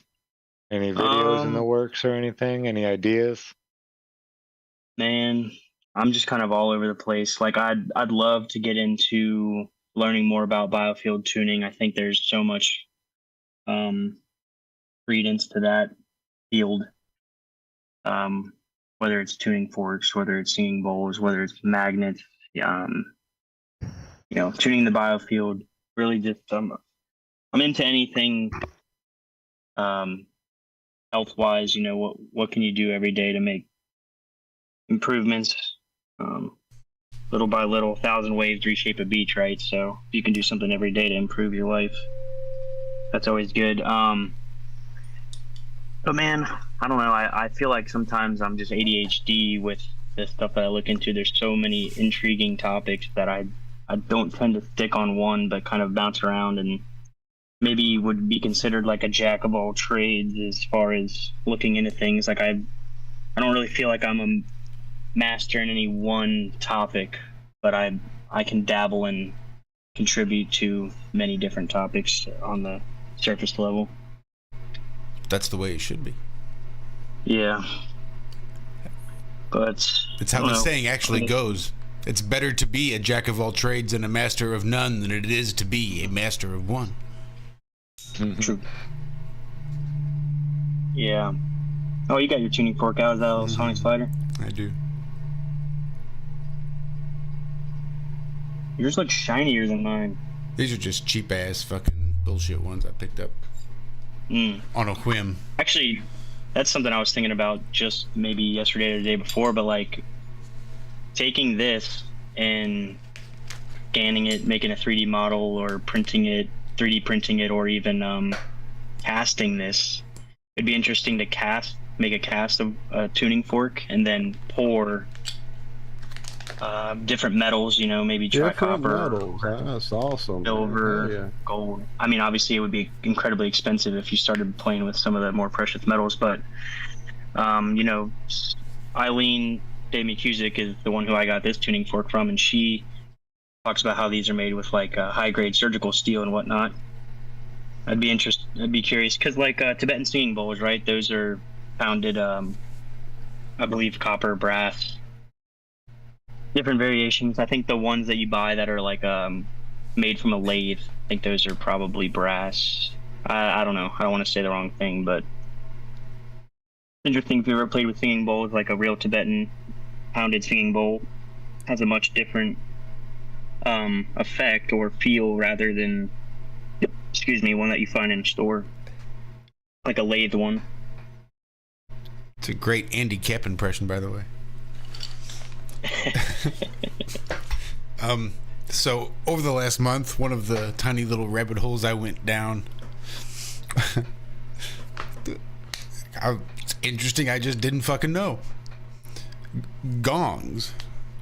I thought gongs, you get the mallet, you have a gong, bong, you hit the gong, it's a fucking gong, right? It's a symbol, but it's like a symbol standing up on the side. You take the mallet, bang, it's a gong, bong. That's real cool. No, that shit ain't.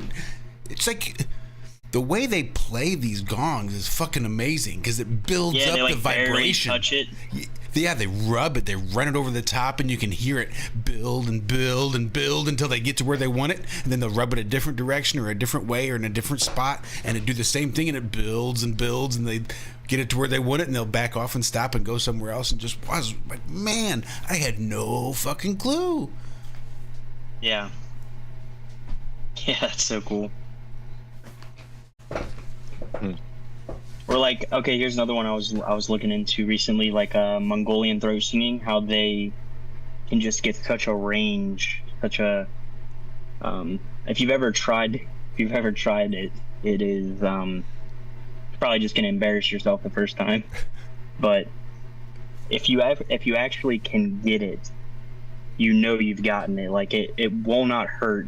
Sometimes if you try to do it, you'll hurt, like you're trying to clear something weird out of your throat. But if you can get it properly, it has that same kind of feeling maybe as if you're standing next to a gong, or if you're standing next to like a loud singing bowl. You can just feel it in that you're resonating at that proper tone. Huh. But maybe what you know,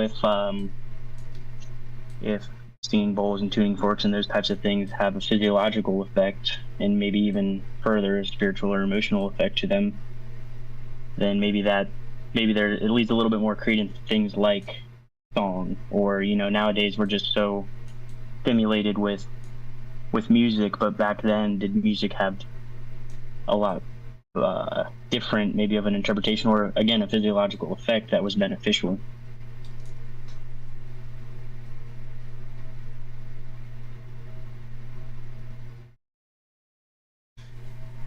So I would have thought it would have been used in a lot of healing in a lot of ways like that. I think they understood wave function better than we do now, and application of it in things that, especially like in the healing area.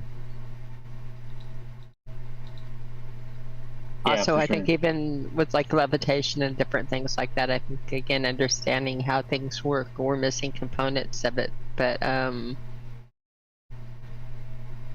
don't think that we're the most savvy civilization to live here, so it's interesting to ponder. So here's a question. Anybody been seeing stuff about large anvils lately? Not like Roadrunner and Wile E. Coyote Acme anvils, But like in their YouTube feed, anything about large anvils, because YouTube seems to be showing me several things seemingly unrelated, but I'm still coming up with large, like huge, dare I say, giant fucking anvils. Do you mean No, anvils as in? That's not For like anything else? blacksmithing, like, yes, like anvils. Yeah. This might be You know- unique to you. All right, well, This just might keep, be totally unique to you. all right, well then Have just you keep said an eye out. Ironworks a lot lately? Have you been getting ready for Ironworks and saying that out loud? Nope. Were you trying to do Or are you artwork just like, or fuck Ironworks, fucking Ironworks. I gotta do that shit again this week. Well, because I have like 2 Josh Corey YouTube accounts. And one of them I use basically for watching First Amendment audits. And I try to keep my feed for First Amendment audits, and fucking YouTube, no matter what I do, wants to put bullshit unrelated to what I'm trying to focus in on in my feed. So I'm constantly having to go through and say, not interested, not interested, not interested, not interested, don't recommend this channel, don't recommend this channel, not interested, not interested, not interested. Then I have to go through and thumbs up the videos that I like so that I make sure that letting them know these right here. And still, I keep getting unrelated videos to the shit that I watch, the shit that I like, the shit that I comment on, all that shit. Yeah, they don't fucking care. They just want to keep giving me bullshit. One of the most recent things of bullshit that for no particular reason they were showing me was this guy who made a big anvil. Yay! I just made a great big, it was like 1,700 pounds or some shit, right? Cool. Well, then I don't know if it was somebody I just saw had a story that they were looking at, or trying to remember exactly what the context was, but it was a story of this discovered cavern, basically. And in this cavern, it was just littered with giant anvils, all on the floor of this cavern. And it was sort of against the headline of the video that I saw was the cavern with giant anvils, or something to that effect. I don't know. But this has been in the last 2 weeks, and for some reason, this is the shit that sticks out in my brain. This fucking unrelated video that I don't fucking care about, have no reason to be seeing in my feed, and I keep trying to tell YouTube to stop showing me this shit was about a giant anvil. It's funny you said that because my YouTube randomly gives me First Amendment audits. That's something I don't really look into much, but it will, yeah, like I'm, you know, on work break or whatever, I'm scrolling through YouTube shorts and it'll show me video after video of police interaction. That's hilarious. I'd be curious what channels. I have channels, First Amendment auditors, some channels just get fucking pumped into my feed. Like, if you're on the video, there's the suggested video feed below it, and sometimes it's a real diverse fucking list. Other times, it's just that same fucking auditor over and over and over again. Not that they've got a lot of videos and it's just the luck of the draw, but for some reason, they just keep pumping this one particular auditor at me. I don't know why.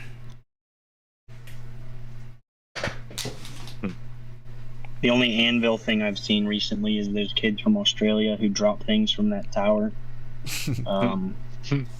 They have this one. The first thing I thought of, video. Logan, when he started talking about anvil, was those people dropping anvils off shit. Yep. Yeah. Drop an anvil off of a dam and have it hit a car. Or actually, I did learn one cool science thing from that channel was the damn it. I wanted to say the Elias effect, but that's not it. It's the I know the name. I can't remember the name either. The throwing the ball, spinning, and it does that crazy shit off the dam. Yep. I've watched that video a few times trying to go. What's the Elias effect? Why is that coming into my head? That's the one where the pendulum goes backwards during an eclipse, or starts swinging all funky during an eclipse. In circles, isn't it, or some shit? Yeah, something like that. I believe that has something to do with the Elias effect. Or the change that takes place going from a different, I don't know, something like that. I don't buy it. Some guy had supposedly like a pendulum type thing out on a boat and was taking it at all different types of longitudes and latitudes. And Here it was. A 500-year-old fortress is full of giant anvils. That was the video that I saw. Will Stelter or Stellar or somebody looks like 5 days ago. Never know when you're going to need a backup anvil, so better safe than sorry. And the other one was like an old guy that built this 1,700-pound anvil, or it was like a young kid that made this giant anvil for some reason. I don't know why the fuck you need one that big, but that's what they did. I don't know, giant anvils.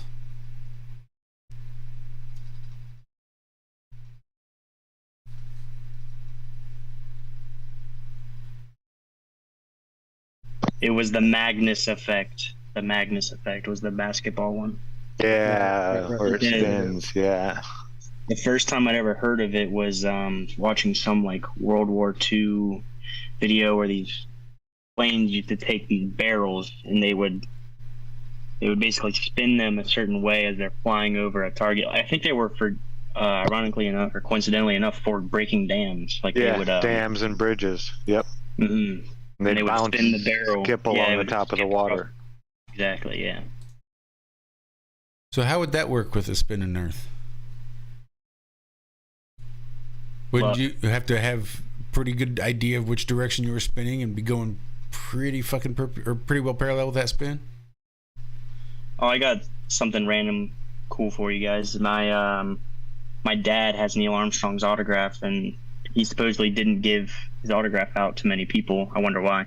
But yeah, my grandpa was a civil engineer. He got called down here from New York, and at the time, Neil Armstrong was a professor at the University of Cincinnati, and my grandpa was a professor at the University of Cincinnati, and they were acquaintances somehow. I guess maybe just because they were both professors in the same university, maybe they were located in close proximity. But yeah, that's pretty cool. So we've got his autograph in the other room on a piece of paper, which I would think most Globers probably can't say they've got that. So haha, Globers. But and another thing, right up by that farm that I was working at, a few doors down actually was where Mrs. Armstrong lives. So that's just a cool little thing, I guess. Yeah, I feel so bad for that guy. Mm-hmm. Yeah, me too. And his wife. Yeah, He's just basically a recluse. The swans would always go up and try to hang out in her swimming pool. I mean, for all we know, they were told you have to lie because we're going against the Russians and this and, national security, yada, yada, yada. Mm-hmm. I mean, they just all look so uncomfortable. He left us that little nugget right before, that little peeling speech. back the onions of truth. Yeah, the truth's protective layers.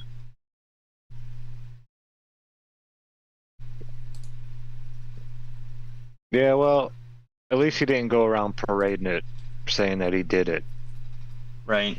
All over selling the place, quarters, selling quarters out of his fucking. From 10 years after. Yeah. Here's a 1982 quarter that Buzz Lightyear's selling from his trip to the moon. Oh, that's funny. They got some wild quarters now. I just got a quarter today, and it had Spanish written on it. I was like, what? I believe it was someone's name or something. Yeah, it threw me. J.D. Napier of Harlan, Kentucky. He made the world's largest anvil. That was the other fucking video that I saw. I just had to fucking find it.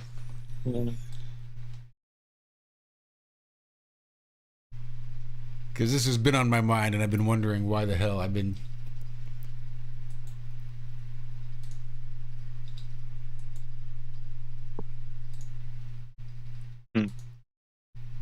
Giant anvils. Well, I know I literally had a video come through 2 or 3 days ago with a guy talking about how broken the algorithms of YouTube are. He's a pretty big YouTuber who makes videos about YouTube. And he's saying, you don't even know who I am, and yet you got recommended this video. And I didn't. I had never seen this guy before. I don't watch those kind of videos since like our first or second year of doing YouTube. I quit watching other YouTube suggesting how to do a YouTube channel because I wasn't trying to create a fake, funky, money-making channel, and that's all they were all trying to do, you know? So I quit watching those kinds of things for years now. There was no reason for that to be in my feed, and yet there was this video talking about how broken the suggested videos are now and how you get fed utter unrelated crap. And what's even more frustrating for me now is, remember in the old days, scrolling to the right, seeing all kind of cool, awesome new shit to check out if you've never been exposed to, go and check those things out. Conversely, scrolling down and finding a whole different world of cool new shit you've never been exposed to go check out, be it music, ideas, flat earth, etc. Now, if I scroll right, I see about 20 videos. When I scroll down, I see those same fucking 20 videos. It's like, is there nothing else on YouTube anymore that I get fed these same 25 videos over and over and over? I don't know. I'm done with it. Instagram is probably the worst one for me. Like I used to like Instagram scrolling through because it would give you content of what you actually subscribed to, or you know what you liked and whatnot. But now it's just gross. Like it'll be just promoting a bunch of just either girls or like just trashy like behavior. I don't know why that stuff gets boosted, but specifically in algorithms where you would think that they would cater to, again, the things that you've liked, watched numerous times, styles of music, right? The kind of music I get going through my feed, I don't even approach listening to it, let alone on a regular enough basis for it to keep being in my feed. So yeah, I see there's not enough porn coming from your IP address. Does this tickle your fancy? Does this tickle your fancy? How about this? Yeah, like my Instagram used to just be conspiracies and like sports and what else was it? Like cannabis related stuff, you know. Oh, I'm sorry. I didn't know I was unmuted when I laughed like that. I wasn't laughing at you. I was laughing at C. Lambden's comment there in chat. What's up, C. Lambden? Welcome. Are our thoughts private? So about 6 years ago, I guess, maybe or so, I was one night going to myself, not listening to a song on the radio, not going search for it on YouTube, just in my head thought, you know, Jakey Lee disappeared. I really liked his guitar work with Ozzy and his Badlands bluesy thing he did afterward. I wonder what happened to Jakey Lee. I didn't immediately look it up on my phone. I didn't go scanning through my my CDs and put in a CD into my car radio that might have picked that up somehow. No, I didn't do anything in the external world except think to myself, I wonder where Jakey Lee is. I got home, turned on YouTube. The first video in my fucking feed was a new video from Jakey Lee, who hadn't put out a video in, like, as far as I know, 8, 7, 10 years. No, your thoughts aren't private anymore, see. Sorry. Well, you're making some pretty large assumptions. Are our thoughts ours? True that, Joshua. Was that thought given to you? That's right. Maybe we just think we're thinking them. Maybe they're being placed there. Maybe everything is V2K technology. You could maybe take the crow. You could take the crow perspective, possibly. And I don't want to put words in his mouth by any means, but I think I've heard him talk about how like AI will get to a point where it will be able to know what you want to listen to or watch or consume before you even do. But I don't know if I necessarily give these systems that much credence. I mean, I kind of bounce back and forth between saying things like, oh, their technology is way, way, way, way further advanced, and then sometimes I'm like, I don't know what the hell they're doing, but yeah. Yeah, when you think of the prediction algorithms and the predictive behavior and the reason why so many of the large alphabet agencies want all of this information, right? Why the cop needs the ID so badly. so that they can just start putting that shit. It's compiled somewhere. This is all information for somebody somewhere, and it creates this full profile. And from this profile, you can start to get predictive behavior. Minority Report. Well, Minority Report, but even more so on the larger scale with groups of people. And then it's just, you know. I was playing frisbee golf with these two random people today. They just kind of tagged along in our group. And one of the kids, I was kind of observing him throughout the game, and I was thinking like, man, there's a kid that's my age. I'm 25. This kid was probably like 15 or 16, but I was like, man, there's a kid my age that reminds me of this kid. Like, he looks like him, he acts like him, his mannerisms, his demeanor, everything about him. Like, it got me thinking about like NPCs and stuff, and I was thinking like, man, sometimes you'll see somebody and you're like, wow, they have a very unique look to them. They don't look like anybody I've seen, and I don't know. Sometimes I wonder, like, are these maybe archetypes of people, or like these? There's only so many different characteristics to choose from that we end up having people that look very similar or very alike. Like, I found a picture the other day of one of my uncles from like 30 years ago, and it looks just like me. And I was like, whoa, he looks nothing like me. I think he looks nothing like me, but that one particular picture, he did. So I don't know, that kind of got me thinking about. It's even further than that, Logan. Go ahead. What were you thinking about? I didn't mean to. No, I was pretty much done. I was done. Go for it. Well, the idea of the limited amount of variables in human makeup of characteristics is something I've really looked into since, trying to be an art person, I guess, quote unquote, drawing people sitting around at the mall, that kind of thing. And you just start picking up on how many times a certain facial layout, if you will, is repeated in totally just random people that aren't related, have no genetic heritage within the last 2 or 3 generations for sure. They don't know each other. They're random strangers at a mall. Their grandparents, their whatever, however all that genetic genealogy crap is alleged to work. But anyway, I notice it a lot, in art growing up. So then fast forward to as we were starting to look into flat earth as a community, and we all started seeing all the hidden encoded things, the predictive programming, the part of their rituals of having to reveal their hand, and that gives them their karmic out, they think, and all of the shit they show us in movies, TV, games, etc. And as I was really getting deep into the rabbit hole of like, okay, so who would be faking this space, and who would show us this fucking place if it's really flat? Why would they show us this lie, blah blah blah? When I was at that stage trying to figure that out, is when I found the whole rabbit hole of the evil motherfuckers who are here among us, hiding in human clothing and blah, blah, blah, and how we're repeated over and over, and the soul recycling and all that shit. And it was a pretty dark time at the time. And in the midst of that, the Goat 2 game came out. I can't remember what it was actually called, but it was like the Goat Sim second game came out. The first game of the Goat Sim was totally demonic. You literally could become a demon goat. You had to go take people in the game, snag them with your tongue, and drag them over to a pentagram, into the areas of the pentagram, and that would give you the ability to turn into a demon goat. I mean, this is the game. That's what it was. I was like, if I'd had a way at the time to record it, to show it to people, but this was early in like 2013, 15, whatever.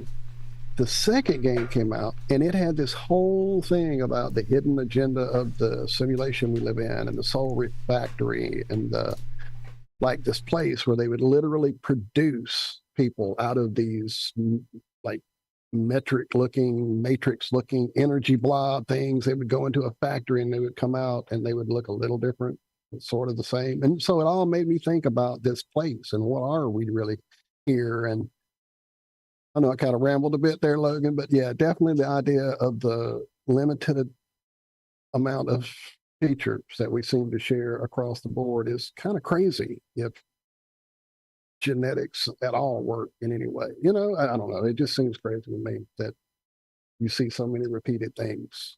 And then you start Yeah, looking and at the then time traveling celebrities and all those pictures and shit. You know, it's like, oh, well, that's more of that, I think, anyway. yeah, I tend to lean that way too. But I don't know if this is just like a product of being a white American kid, but like, how do I say this? You know, you observe other countries, people in India, people in Asia and whatnot, and a lot of them to me look very, very similar. Or even here's another interesting one too, like people with dwarfism or even Down syndrome. It's almost like a signature that they have such a Fetal alcohol syndrome too. similar appearance. What is that? Fetal alcohol syndrome too. Sometimes it's hard to tell someone with fetal alcohol syndrome from someone with Down syndrome. Yeah, I don't think I've ever even heard that term before. Fetal alcohol syndrome. Put that into Google image search and tell me if I ain't lying. Yeah, that's what happens. Yeah, a little bit of alcohol just gives you some low birth weight. Makes it a little bit easier to give birth. Too much alcohol gives you a fetal alcohol syndrome. It's a fine line. Oh, wow. I think I heard Amanda Vollmer talking about like a droopy eye thing from vaccines, the Hokey Pokeys. Yeah, I didn't know. It's a whole. But I've been noticing it a lot too. Well, even me, because I do it sometimes. I have like a little side smile, or at least smile with half my face. I do that. Yeah. And I can. I don't know, but I think this is something similar but different. But yeah, the droopy eye, and I think some people just don't or can't smile with both sides of their face symmetrically. And I think that's what it is, the symmetric features as to one eye or one side of that face is has less muscle control than the other. And yeah, from the Hokey Pokeys. Yeah, from the Hokey Pokeys. Yeah, I don't know, man. My brain's all over the place. I think of Amanda Vollmer. I think of all kinds of stuff. But one of the things that she brought up that kind of blew my mind was the, I forget what the effect is called, if there is one, but she talks about like pheromones and affecting, females being affected by pheromones, specifically in like high-rise buildings, and I guess how it maybe affects hormones and certain cycles and whatnot. But gosh, we could just rant all day long about just Amanda Vollmer stuff. Yeah, that's always been one of those that I found really interesting. When you find somebody, like I'm usually a pretty amiable fucking guy, but every once in a while I'll find somebody that for some reason I just don't fucking like. I've got no good reason, and maybe we could point to strange, weird past life experiences or some shit. But I think it boils down to fucking pheromones. I think whatever scent particles that he puts off just don't sit well in my fucking receptors. And that's all it is. Yeah, but I was going to say, well, I tend to think it's more vibration, but I guess those two would probably go hand in hand. Like, probably so, yeah. I think people have, definitely a specific vibe. You can tell when someone's angry just by being near them, or I don't want to sound like the special boy here, but like I was thinking about this today too. I was out on break and I had a bee land on me, and he was just chilling, and I was like, I could freak out right now, or I could just let him do his thing and sniff around for a second. He started to like fly around my ear, and I had to then move away. I was like, no, you're not time flying to my interact, ear, right? But I've never been stung by a bee. I've never been stung by a wasp or a hornet or anything like that. And sometimes I've I never want been to. stung by a bee, but wasps are flying assholes. Sorry. Yeah, no, you're right. Yeah, I've with been how much stung by a landscaping, wasp. like I've done just countless landscape and being on the farm and the tractors and the gators and all that all day long. You're driving through the fields and stuff. You'd think you'd have to get stung by something eventually, but I don't know.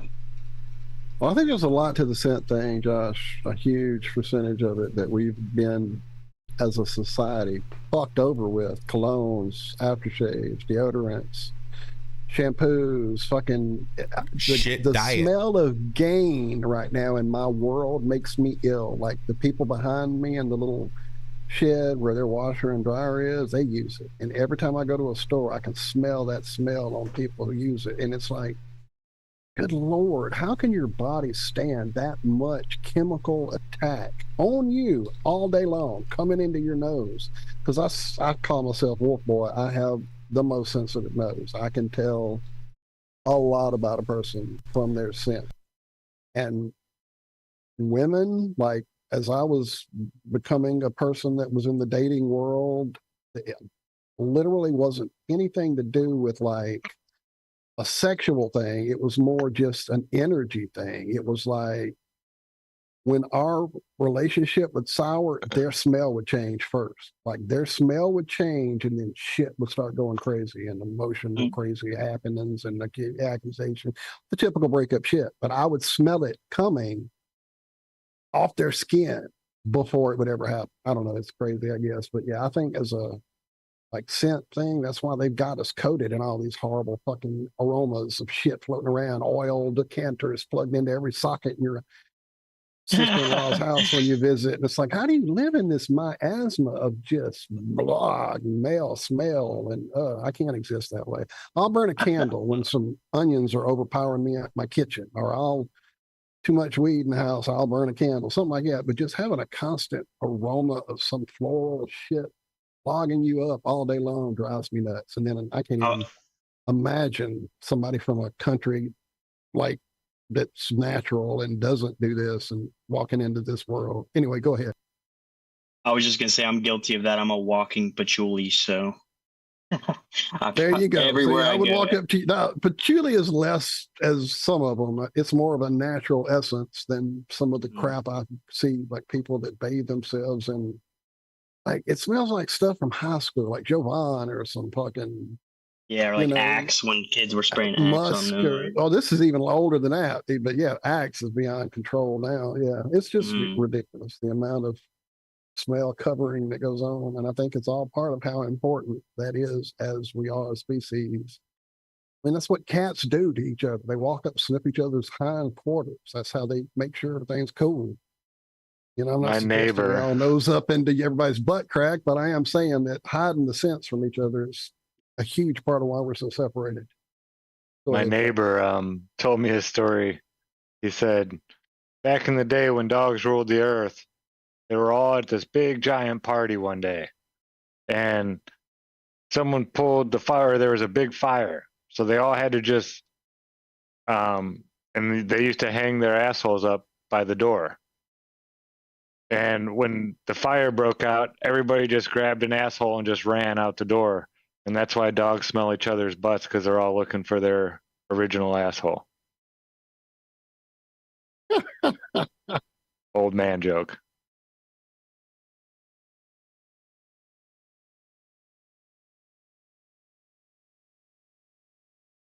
So me and Nemo are messing around the map right now. It seems to be working. The whole you storm got in thing. the map? Here, I'll share this. I thought you couldn't load in. I thought you were like. I can get in through Nemo's. Oh, okay. So you're backdooring it. I got you. I think like, it might be in his I thought profile. you fixed it. Bill, Will, this might be answering your question on why Zack looks zoned. Is he's not zoned, he's mesmerized by the mapping and the programming and putting things in place. It like completely puts him in a whole different zone. Dirty pool Nemo's killing me. Oh, and this is just a game.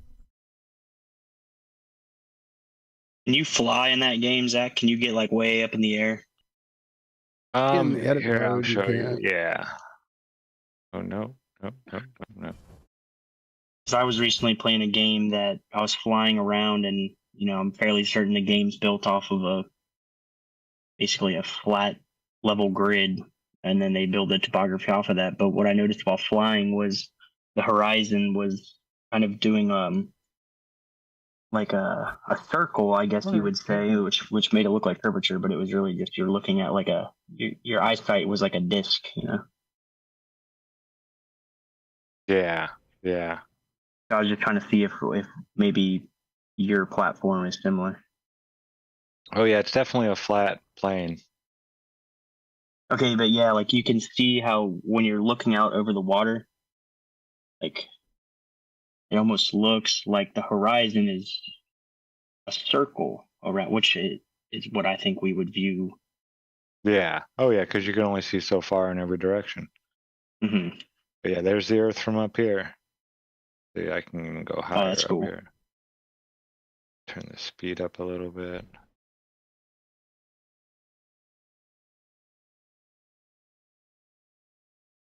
I'll go higher than all the rendering.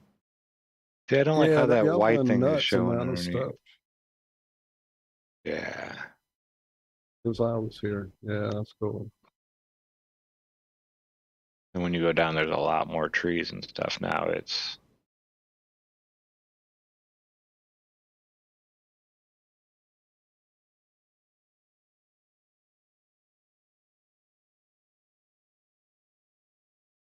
See now, Bill, we have everybody zoning just quiet and mesmerized watching the little. Right, and Watching on me top of fly it, Bender has around. crawled up onto me and is now sleeping and purring in my lap, basically here, well, my whatever, wherever he's laying here on my So belly, beautiful. basically. So I am definitely going to be sleeping here in a minute. Oh, they did such a nice job on this. Liz's Nice, garden. nice.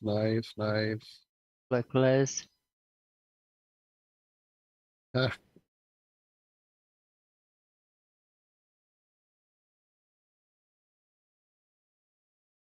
Africa. Yeah, it's coming along. And the neat part is we made the game a prop hunt, so you can turn into like I can turn into one of these rocks right here and go running around the map. It's crazy. It's gonna be funny. Well, here, let's But yeah, we're working on trying to get the storm down right now. See, and Nemo's starting in the middle, but he should start upstairs. I don't know what's going on there either. Show him in the Hall of Legends. Show him my husband and Rob. Yeah. There's Bob Knodel and Rob Skiba. Hall of Legend. Oh yeah, on the front of the building at the top, Hall of Legends. And this is a wall I erased on accident. We're going to have to put a wall there and a railing like the other side. I'll grab one of these. I gotta go find Nemo. Oh, I'm the Glober. But you're Zabala. How could this be? Oh, and I can't get up there now. Nemo, I'm stuck. Oh no. How did that happen? That should not have happened. That's a weird one. I can't get off this island.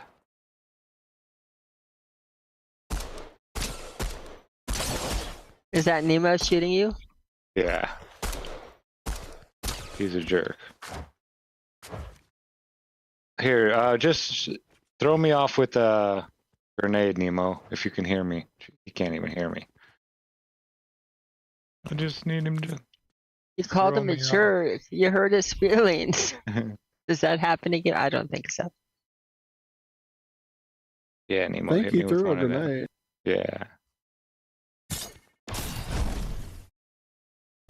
Okay. And we'll show you guys how we can turn into all the different stuff. It's gonna be crazy when it starts playing. Oh, that looks like Cradiola on the sorry folks. I didn't realize it looked like that. I need to turn that down to medium. Daz is giving the graphics shit in chat. Yeah, I just looked up at the monitor. I was like, whoa, that looks horrible, skipping around. Yeah, I had to turn the graphics down lower. I was kind of like expecting something different graphic wise when I first went in to play Fortnite 2 with my nephew way back when he was all excited about it. Because at that time, even it was, there was all the Call of Duties and all those high definition, like you're playing in real world games. So I thought that's what this was. He was all pumped up about it. And we hopped in and it was basically a cartoon, that's what we were in. So that's kind of been the aesthetic since the game started.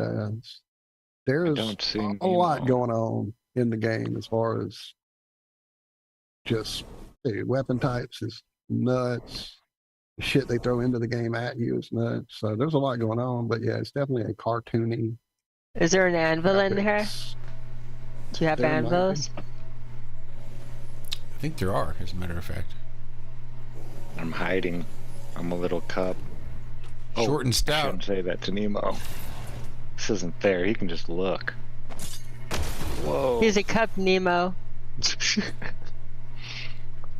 Just look for his handle and his spout. I'm out of here.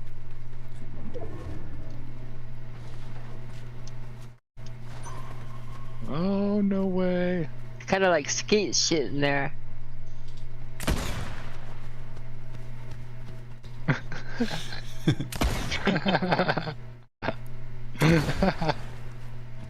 Where am I at, Nemo? Woo! Oh, this is gonna be so much fun playing this.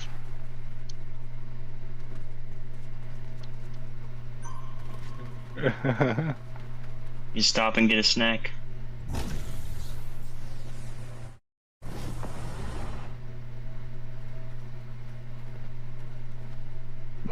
Go to where the food is. Yeah. Dan, it's good to see you, brother. It's good to be back. You have a good night. We've driven live Dad out away in the with the bad desert. graphics. You live in a desert.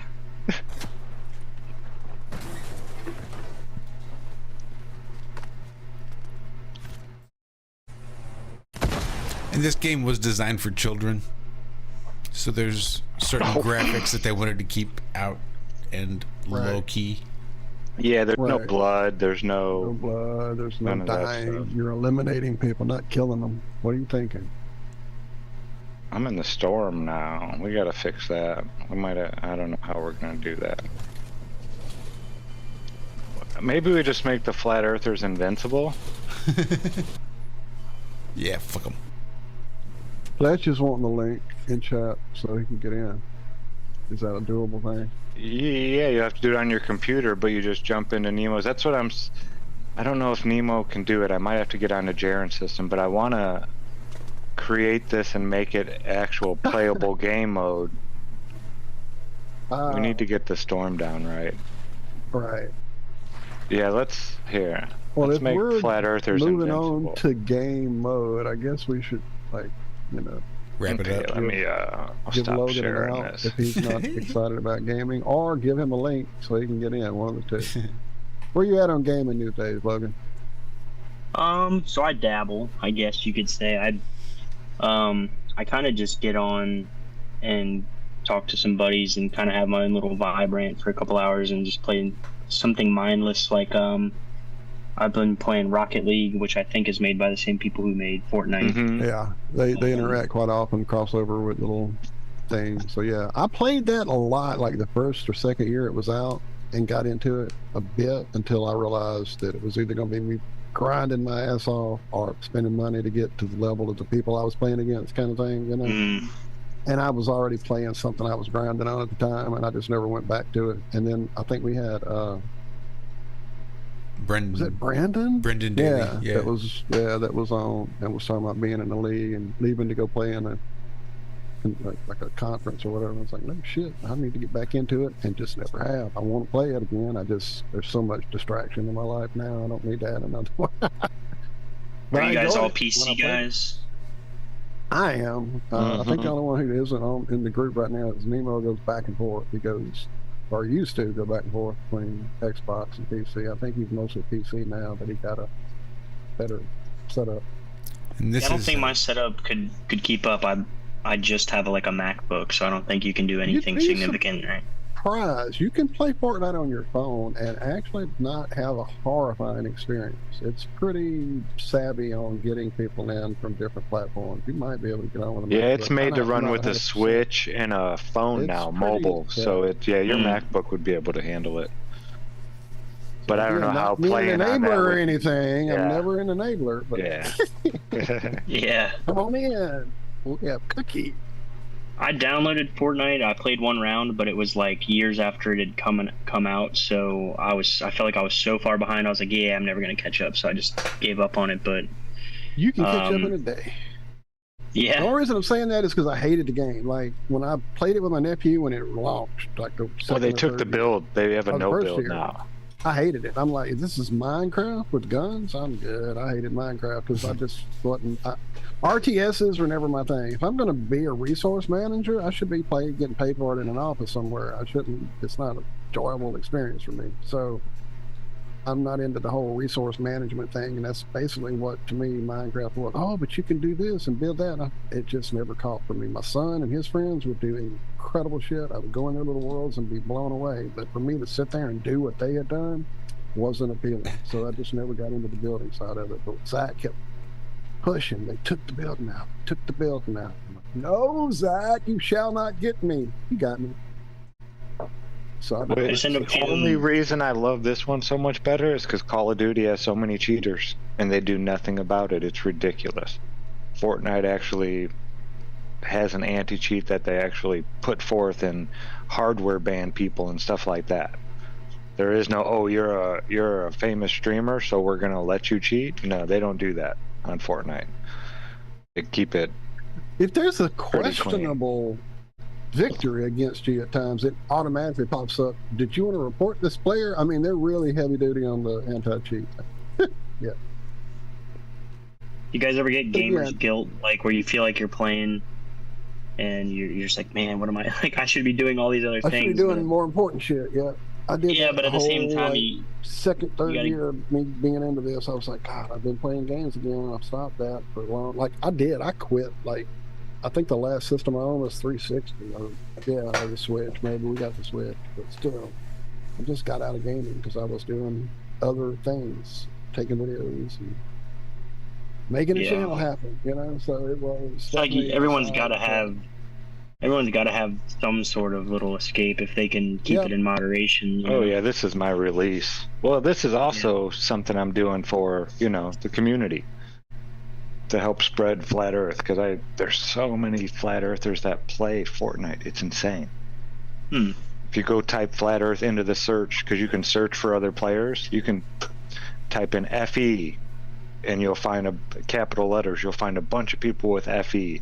Flat earth, one word. Flat earth, two separate words, and it'll give you like 100 people. But Walt should be in there if there was only 100, and he's not. I've never seen Walt pop up. So that's just telling me there's a lot of people out there with flat earth and just the title of their name. Mm-hmm. Yeah. So this will be something to show people, no, this is what it looks like. This is what the flat earth looks like. We don't know what's beyond out there, but this is what it looks like. This is how earth works. And I would love to control the sun and the moon, but you can't. Not yet. I was pretty impressed because I think that's a good idea, like getting some of these kids that are young in there. Like the other day I know you guys probably saw it too, the Dave with the 3 classrooms. That was awesome. That was awesome. Kids seemed to be receptive. They didn't, maybe I'm saying that because only the kids that were asking questions were the ones that were actually maybe interested in it or had something to contribute. I'm sure there were some kids laughing or scoffing at it, but man, that was just such a relief, I think, to see that. I'm sure it ruffled some feathers on the parents of some of the kids maybe, but to have that teacher put himself out there like that, I don't know what kind of school that is, but well, yeah, and children are so much more open-minded already because they haven't had decades of brainwashing. They've only been brainwashed for that period of time. So, and with the internet now, they grew up in a totally different time than at least I know I did. There was nobody telling me that the government was lying back in the day, except for, National Enquirer, government's hiding aliens, things like that. That was like it. I always wonder what the right age is to find flat earth. Because like I found flat earth when I was 18, and everyone can say this, that it affected them greatly, but I think that's so different for whatever age you're at. Like it made me quit college. Like I dropped out of college because of flat earth. Among other reasons, like there were some financial reasons there too, but you learn, once you learn you're paying for a bunch of lies, it's just paying for high school part 2, really. Yeah. Well, yeah, I consider college to be daycare for adults. That's what college is to me anymore. That's how I see college. It's just daycare for adults. Yeah.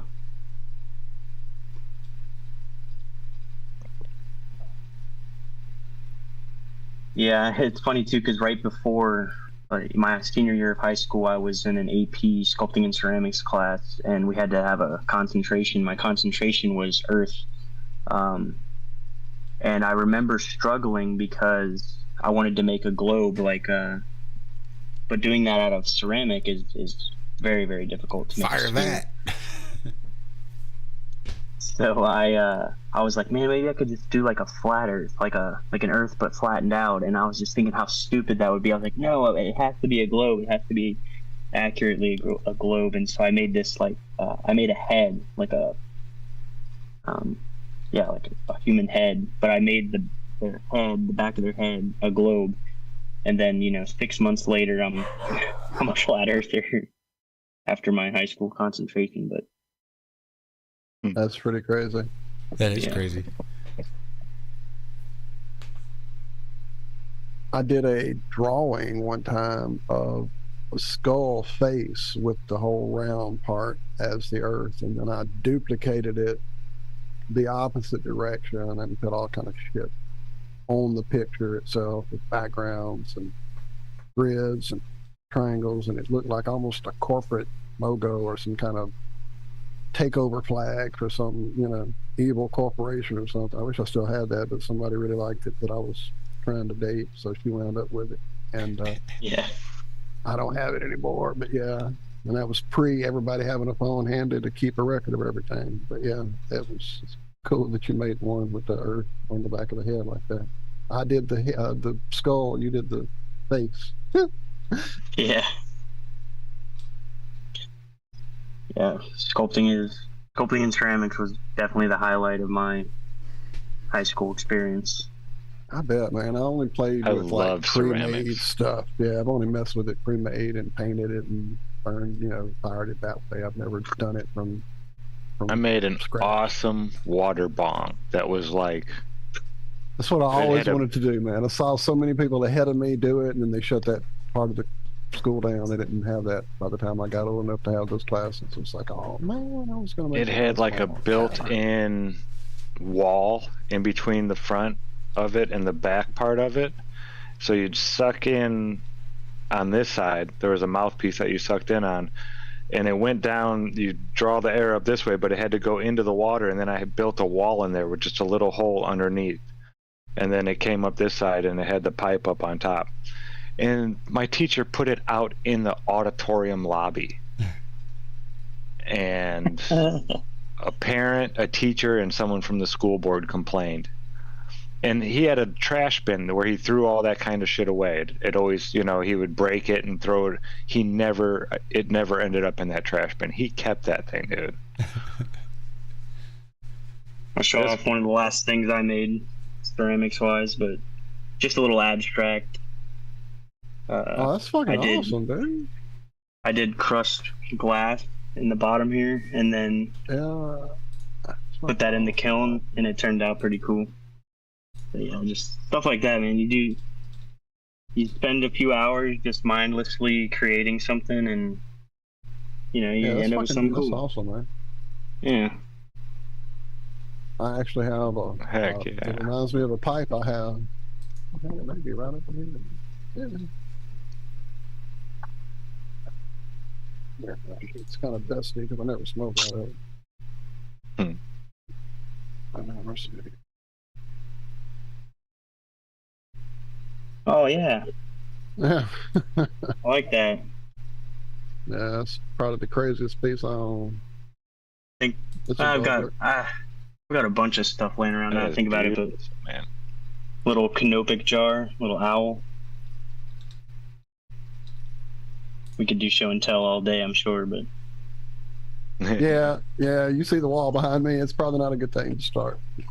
yeah. How long do you guys usually do this on Friday nights? I only usually catch We the morning should be getting out of here technically now. It's been 3 hours, and we promised Yeah. we'd only do 2 from now on. And well, I didn't say I was that gonna say, I aloud, don't but think in we my ever- mind, I said we should only do about 2 hours and try to be like, letting people get some sleep. And Josh running like 80 hours on a Friday, it's pretty rough. So I feel like that's I what I kind was of saying hogged the about show if we're gonna too. no, dude, that's what we wanted you to do is come Uh-huh. in. I mean, we've seen you in chat 1,000 times and haven't been able to speak to you yet. So the fact that you showed up and made it awesome, brother, is beyond measure. This is, I'm sure you know by now, this is what we do. It's great to have a great thing to show and present and like prove some shit, but that's not necessary and definitely not Yeah, what just we're getting to always know you about. and hanging out. Knowing you, brother. That's really what this is it's For all sure. about. And it's been a blast, truly. Heck yeah, I'll have to jump back on again sometime. Absolutely. Well, you've got the Anytime. link. You have the key now. It's good for a while at least. For a little while till we get rid of Zoom that we keep threatening to do. I was actually not even sure it would still work when I logged in. We'll find out. Wasn't there a free version that we really don't use a whole lot more than the No, free we were version using those allows, bells and does it? whistles with all the like stuff we were presenting at the time. Well, the free Adam version was 40 John minutes. and guests. Oh, is that what it was? Yeah. You had that time limit that fucked us. Yeah. When you're See, I doing thought it was 5 people. hours. I thought you could only do a certain number of people or something on the free version. I didn't realize it was time. I couldn't. It's been too long ago to remember.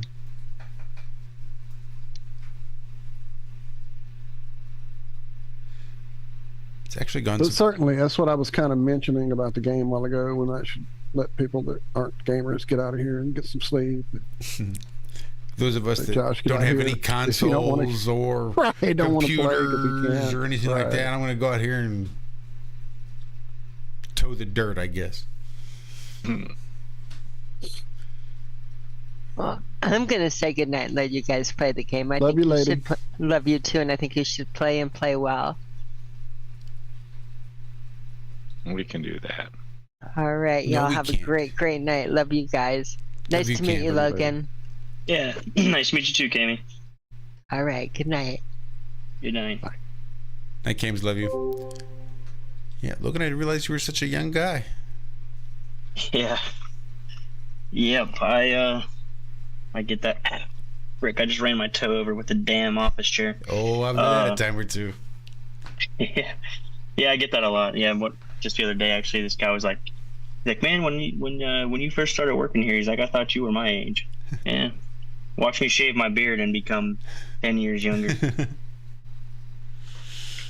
Oh, the good old days. Actually, I'd probably look 10 years younger too if I shaved my beard.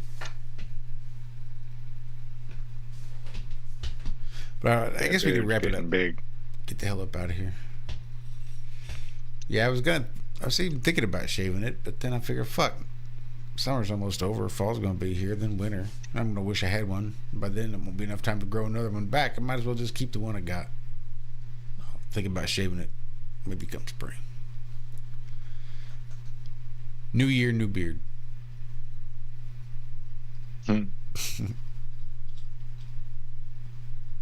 Well, boys, I guess I'll hop on out of here. It's been real. It has been real. Thank And you I do so much. appreciate you stopping by. And you are welcome anytime. Like I said, you've got the link. So really, if you're bored on a Friday, it's like, all right, let me just hop into Zoom and see what they're doing over on IRM. Or if we're boring you on a Friday, hop on in and make it better. Or hop on in Sounds and tell us good. to fuck off.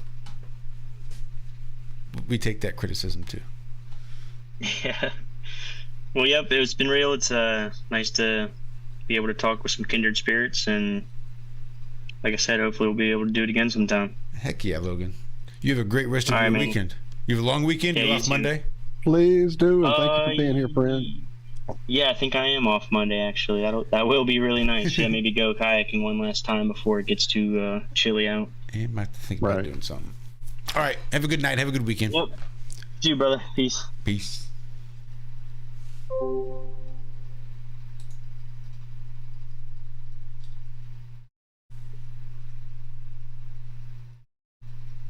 Right on. That was awesome. I'm Yeah. glad he got the night off. Was able to hop in. Yeah, it was cool finally hanging out with him. Logan Cook from chat, everybody. Good shit. Well, I've even managed to sort of recreate a Have No Sphere screen, even on my little laptop here, with limited resources and limited, well, resources. But there it is. Yeah. That's about all I have to say about that. Thank you guys for hanging out with us tonight. It is awesome to be back. Forgot how long a Friday is. I get a little goofy there. I was trying to get you off here about 30 minutes ago, man. I promise. I really was. No, like I said, I'm goofy mood. I'm probably going to be good and goofy for the next another 30, 45 minutes before I get just dead on my feet. Or I'll go get something to eat and make it 10 minutes. But we look forward to seeing you guys back here on Monday. Monday. I'm going to find Monday sound bites shouldn't be hard at all. It's those Wednesday ones. I got that Watsky song. Kick Monday in the nutsack. That's a good one. Wedgie Wednesday's butt crack. We're coming hard for Friday. And if you're not, get the fuck back. It's old school Watsky there. All right, see, I'm getting goofy. Love you guys. See you next week. Have a great rest of your weekend. A long weekend for some of us. If not, enjoy what time off you have. What is this holiday? Is this the Cami one? Cami one, yeah. Cami one. Workers of the World Unite, isn't that right? All the workers should have a day off. Don't you know you're not supposed to wear the white after Labor Day? Fucking fashion police. I don't want ID to you either, fucker. I don't answer questions. All right, guys. We will see you next week. Until then, be good, be well, do good, and do it well.